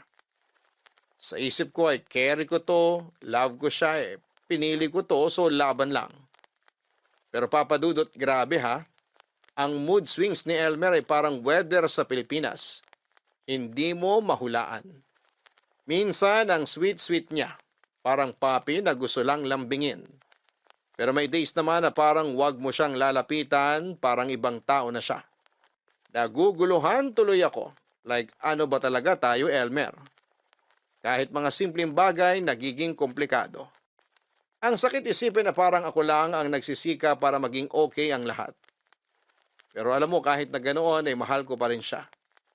Ramdam ko na kailangan niya ako, kaya sabi ko ay push mo yan, girl. Pahabaan ng pasensya para sa love. Bawat araw, self-pep talk ang peg ko. Kaya mo to, love mo siya. Tapos isang gabi habang tulog na kami, bigla akong nagtiri-eyed sa kakaisip. Hindi ko napigilan at hinalikan ko siya kasi feeling ko ay yun lang ang paraan para maramdaman niya na mahal ko siya at para maramdaman ko rin ulit yung Elmer na minahal ko.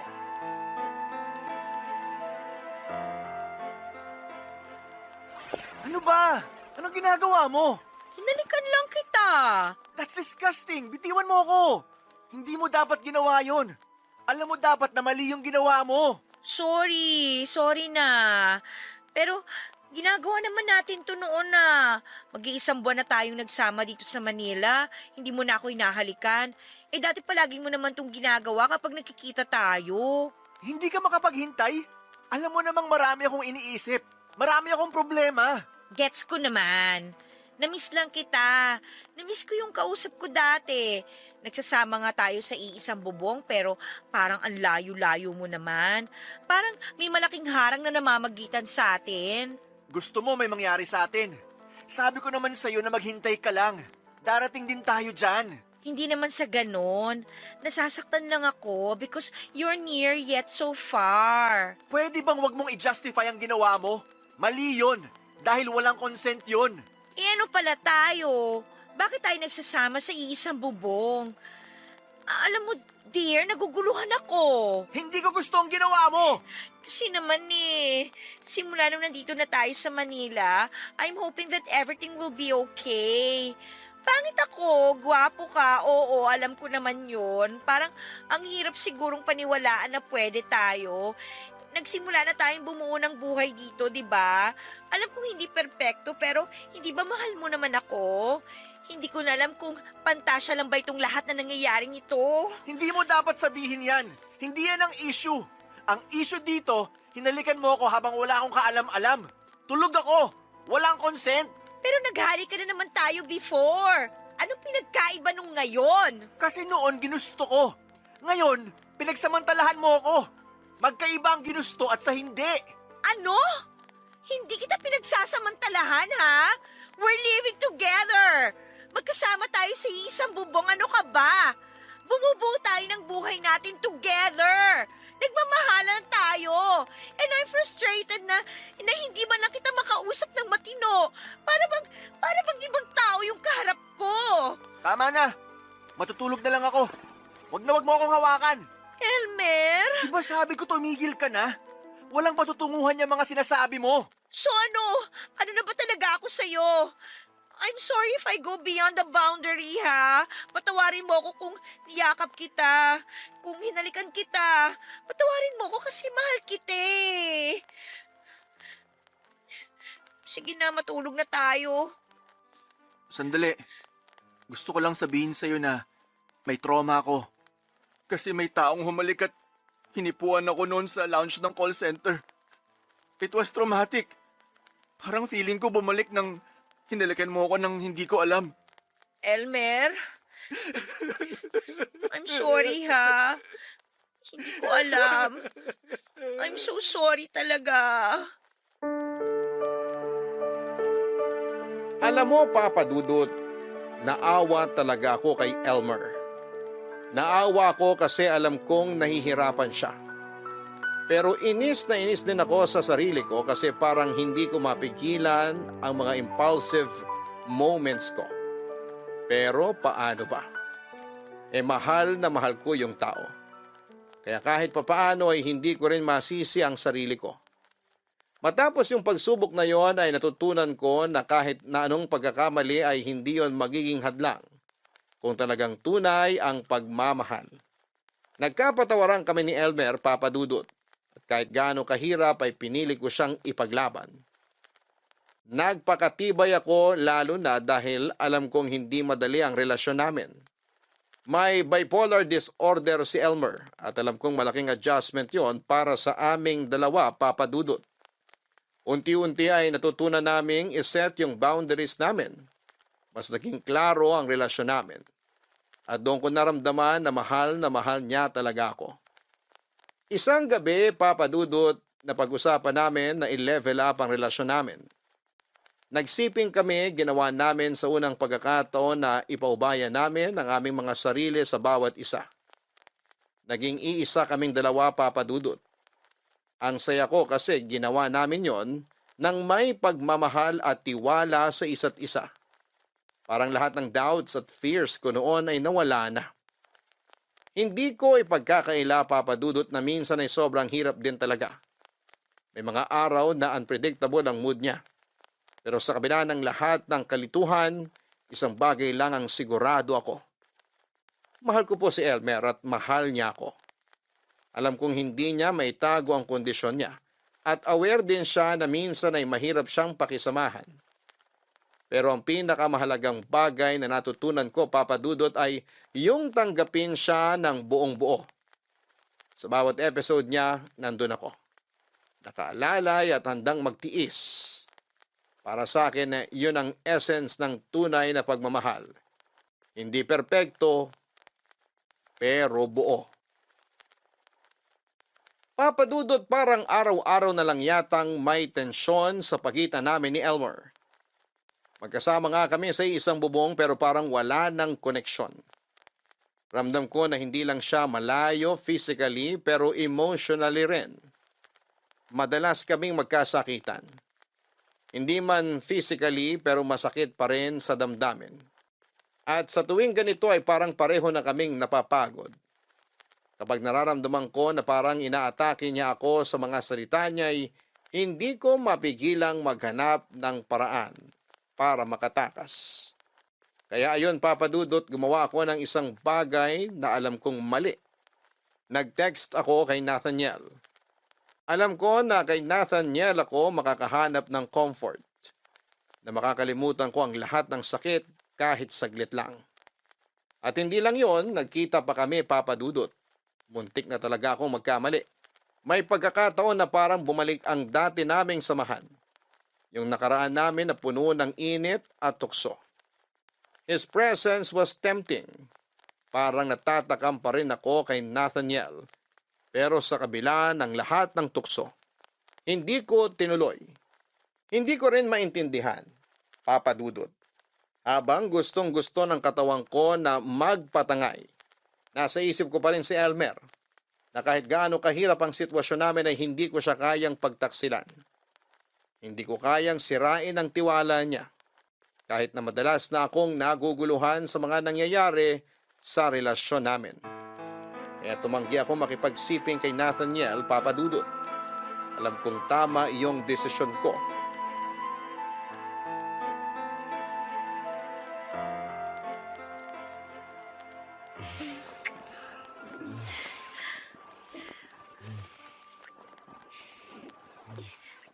Teka, wag! Mahal, bakit? Hindi tama to, Nathaniel. Mali to. Mali. Kaya nga tayo nagkita, di ba? Dahil sabi mo miss mo na ako. Ako rin, miss na rin kita. Pero mali pa rin. Hindi ko dapat ginagawa to. Ano sinasabi mong hindi mo dapat ginawa to? Text ka ng text sa akin. Nagpapakyut ka pa sa mga chat. Tapos ngayon mali na? Ano ba tingin mo sa akin, Nika? Laruan? Nathaniel, I'm sorry. Pero nakukonsensya na ako eh. Hindi dapat ako pumunta dito. Konsensya? Huwag ka nga nagpapadikta dyan sa konsensya mo. Kaya mo bang tiisin yung nararamdaman mo? Kahit di mo aminin sa akin, kulang na kulang ka sa lambing. Ika, ibigay mo na sa sarili mo to. Alam kong gustong gusto mo rin naman to eh. No, wag! Tama na, ayoko na. Ayaw mo na? Ang bilis naman magbago ng isip mo. Ikaw ba bipolar o yung Elmer na yun? Kanina, iba sinasabi ng mga mata mo. Ibang-iba rin yung pinararamdam sa akin ng mga labi mo. Nasasabihin mo, malito. Ayos ka. Alam ko gusto mo to. Tama na! Mahal. Huwag mo akong tawaging mahal. Tigilan na natin to, Nathaniel. Hindi ko pwedeng gawin to kay Elmer. Hindi ko siya kayang lokohin. Mahal naman, nandito na tayo eh. Wala namang makakaalam. Sige, wag na nating ituloy. Magbibihis na ako. Pero bago ako magbihis, Ika, baka naman meron kang ekstrang pera. Lalapit muna sana ako sa'yo para manghiram. Oo, alam ko yung role ko. Alam ko na kapag matuloy itong pagkikita natin, bibigyan kita ng pera. Dahil yun lang naman ako sa'yo eh. Parang ATM. Ang sakit mo naman magsalita, Ika. Kani-kanina lang, hayok na hayok ka sa katawan ko eh. Gustong-gusto mo magpakamot sa akin tapos biglang nagbago yung isip mo. Tumigil ka nga! Alam mo, Ika, hindi ako nagkamali. Ikaw ata talaga yung may sayad eh. Hindi si Elmer. Mas ikaw talaga yung may sakit. Mas ikaw yung bipolar. Wala kang karapatan na insultihin ako at si Elmer. Bakit? Masakit ang katotohanan? Ako alam ko ginagawa ko. Eh ikaw, alam mo ba? Pabago-bago ka ng isip.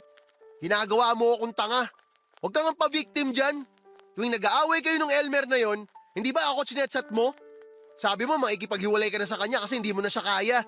Hindi mo na kayang tiisin yung mga pinag-aagawa niya. Sabi mo pa nga parang mababaliw ka na sa relasyon ninyo eh. Tumigil ka sabi eh. Hindi ako titigil. Sasabihin ko kung anong totoo. Minahal din naman kita eh. Pero nagkataon na mahirap ako eh. Kaya kailangan ko ng pera. Hindi ko gina-justify yung ginawa ko sa'yo. Alam kong mali yun. Na parang ang dating ginamit kita. Hinuthutang kita ng pera. Tsaka isa pa, nagkaroon ako ng ibang babae. Mali rin yun. Hindi ko sinasadya yun. Pero ang totoo, mahal na talaga kita. Hulog na pala yung loob ko sa'yo. Huli ko na lang na-realize. Kaya nga nung sinabi mo sa akin na magkita tayo, hindi ko na pinalagpas yung pagkakataon eh. Kasi nga, alam ko sa sarili ko na mahal kita. Na mahal kita talaga. Hindi yan totoo. Heto, ayan. Ayan ang pera. Tapos na to. Tama na. Ika naman. Huwag mo naman sabihin sa akin na hanggang dito na lang tayo. Nathaniel, buo na ang desisyon ko. Mahal ko si Elmer. At gusto kong suklian niyo ng tiwala niya. Hindi ko siya lolokohin. Kahit anong mangyari, kahit anong sabihin ng iba, wala akong pakialam. Siya lang ang paniniwalaan ko. Tsaka, sorry kung parang minamaliit kita ha, pero sana matuto ka ring pahalagahan ng taong nagmahal sa'yo. Minahal kita noon, pero inabuso mo yun. Oo, medyo rough ang pagsasama namin ni Elmer dahil sa kondisyon niya. Pero alam namin na nagmamahalan kami. Okay. Edi good luck sa inyo. Good luck din sa'yo. Tsaka, wag mo na akong tatawagan. Kung yan ang gusto mo, wala akong magagawa. Sige, kakalimutan na kita. Pero bago matapos to, gusto kong pakinggan mo tong sasabihin ko sa'yo. Nung nakipaghiwalay ka sa akin, na-realize ko na mali talaga ako. Na sinayang ko yung isang katulad mo. Sana talaga maging masaya ka sa pinili mo. Huwag ka mag-alala, Nathaniel. Handa ako. Handa akong alagaan ang relasyon namin ni Elmer. At willing akong pakisama ng pagiging bipolar niya. Alam ko malalagpasan namin to. Sabi nga namin sa isa't isa, forever kaming magsasama.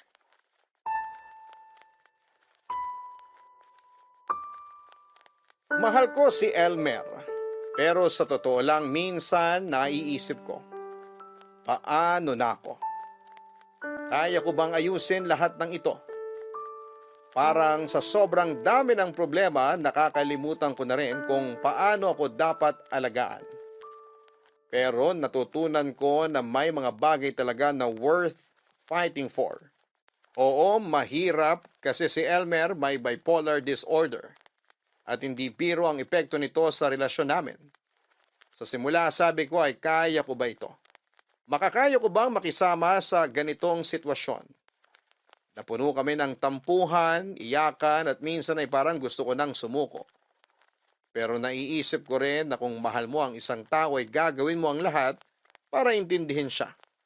Kaya isang gabi ay habang nakatulog si Elmer sa kalagitnaan ng pag-aaway namin, ay nag-research ako. Napagtanto ko na hindi ko kailangang solohin ito. Kaya't dinala ko si Elmer sa psychologist. Nakakatuwa kasi habang iniisip ko na para sa kanyang lahat ng ito, ako rin pala ang natulungan. Natutunan kong maging mas mahinahon. Natuto akong magtiyaga. Ang cute nga kasi si Elmer ay natuto rin siyang mag-adjust. Unti-unti niyang naintindihan ang sarili niya. Kahit may mga pagkakataon pa rin, may mga episode si Elmer, mas nararamdaman ko na may pag-asa pa ang aming samahan. Hindi ko po ipinagpapalit ang mga moment na ito. At natutunan ko po na ang pagmamahal ay hindi palaging madali. Sa tulong ng psychologist, si Elmer ay mas naging bukas at handang makinig. At ako naman po ay natuto ng mga paraan kung paano maging mas matatag sa mga pagsubok. Kaya ko po sinasabi ito kasi gusto kong ipaalala sa lahat na mahalagang mental health. Hindi lang para kay Elmer kundi para rin sa akin. Sa bawat pagtanggap, sa bawat pag-unawa, mas lumalalim ang pagmamahala namin. At kahit na ano pang dumating, si Elmer pa rin ang pipiliin ko. Happy birthday! Salamat sa pakik mo, dear. Parang ang mahal nitong red velvet ah. Siyempre, mahal kita eh. Ikaw talaga. Pwede naman yung simple lang eh. Tayo lang naman kakain yan. Tsaka, alam mo na, bawal. Okay, no comment na lang ako. Basta masaya ako to celebrate your birthday na magkasama tayo. Kasi, Sorry na. sabi ko naman sa'yo, kalimutan mo na yon. Ang importante, nabigay ko to sa birthday mo. Kaya sa birthday ko, surprise mo rin ako, ha? Nako, ano pa bang wala sa'yo? May karir ka naman. Tsaka meron kang, alam mo na, ako. Pera! Maraming pera!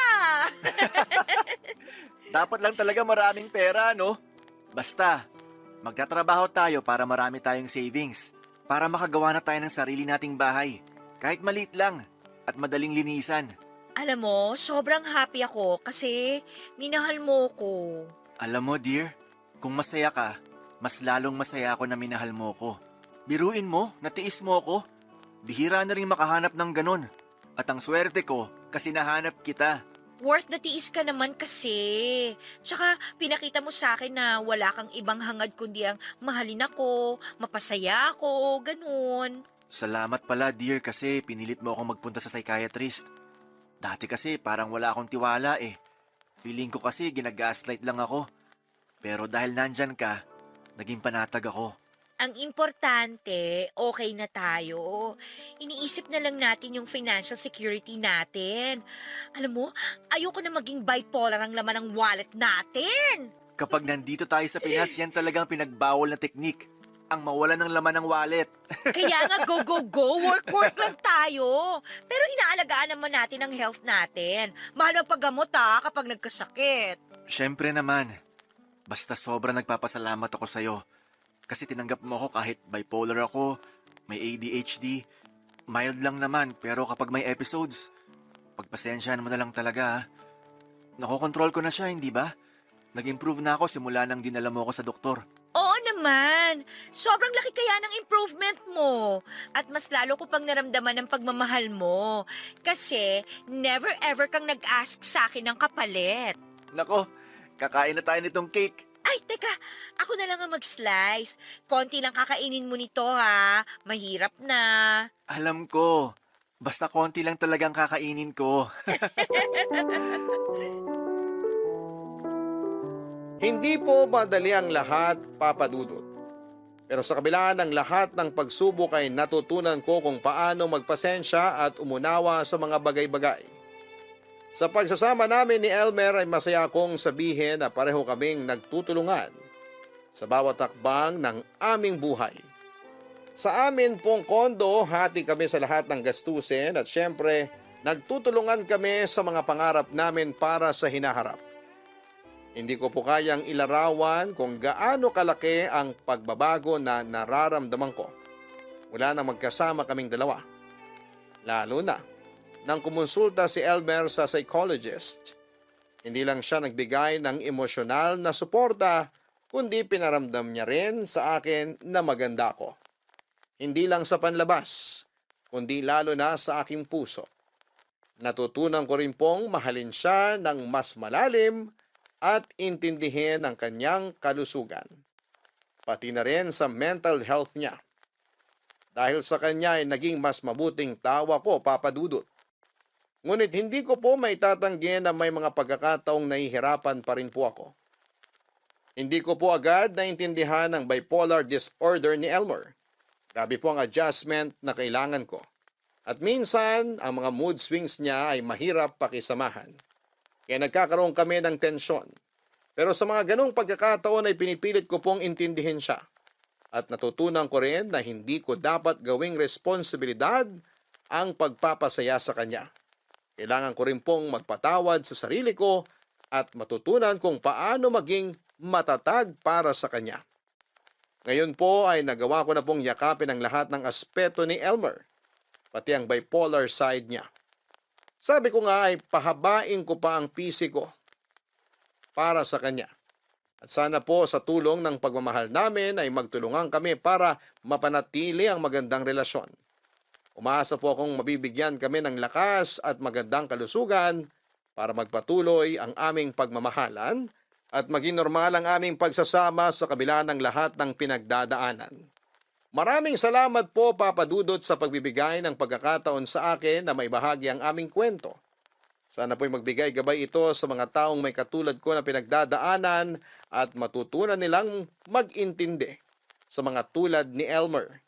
Gusto ko pong makita ng lahat na sa kabila ng mga pagsubok ay may pag-asa pa rin. Ang inyong kapuso at kabarangay forever, Ika. Sa totoo lang, ang mga taong may bipolar disorder ay hindi iba sa atin. May mga pangarap, may nararamdaman, at may mga laban din na kailangang pagdaanan. Hindi madali ang kanilang pinagdadaanan. At tulad natin, sila rin ay nangangailangan ng pagmamahal, pag-aalaga, at respeto. Hindi biro ang bawat araw na sinusuong nila, lalo na kapag ang kanilang emosyon ay mabilis magbago. Kaya't sa halip na husgahan, sana ay matutunan natin silang tanggapin at unawain. Ang mga taong may bipolar disorder ay may kakayahan ding magmahal. Tulad ng ibang relasyon, kailangan nilang matutunan kung paano maging responsable sa partner. Ang kailangan nila ay suporta, hindi panghuhusga. At ang pagkakataon na maging mabuting tao at partner. Sa bawat relasyon, mahalaga ang komunikasyon, pangunawa at pasensya. Kung may taong may bipolar disorder sa inyong buhay, tandaan na may mga pagkakataong mahirap silang kontrolin. Pero hindi ito nangangahulugang hindi sila karapat-dapat sa pagmamahal. Sa halip ay bigyan natin sila ng espasyo at pagkakataon na ipakita ang kanilang kakayahan na magtaguyod ng isang malusog at matatag na relasyon.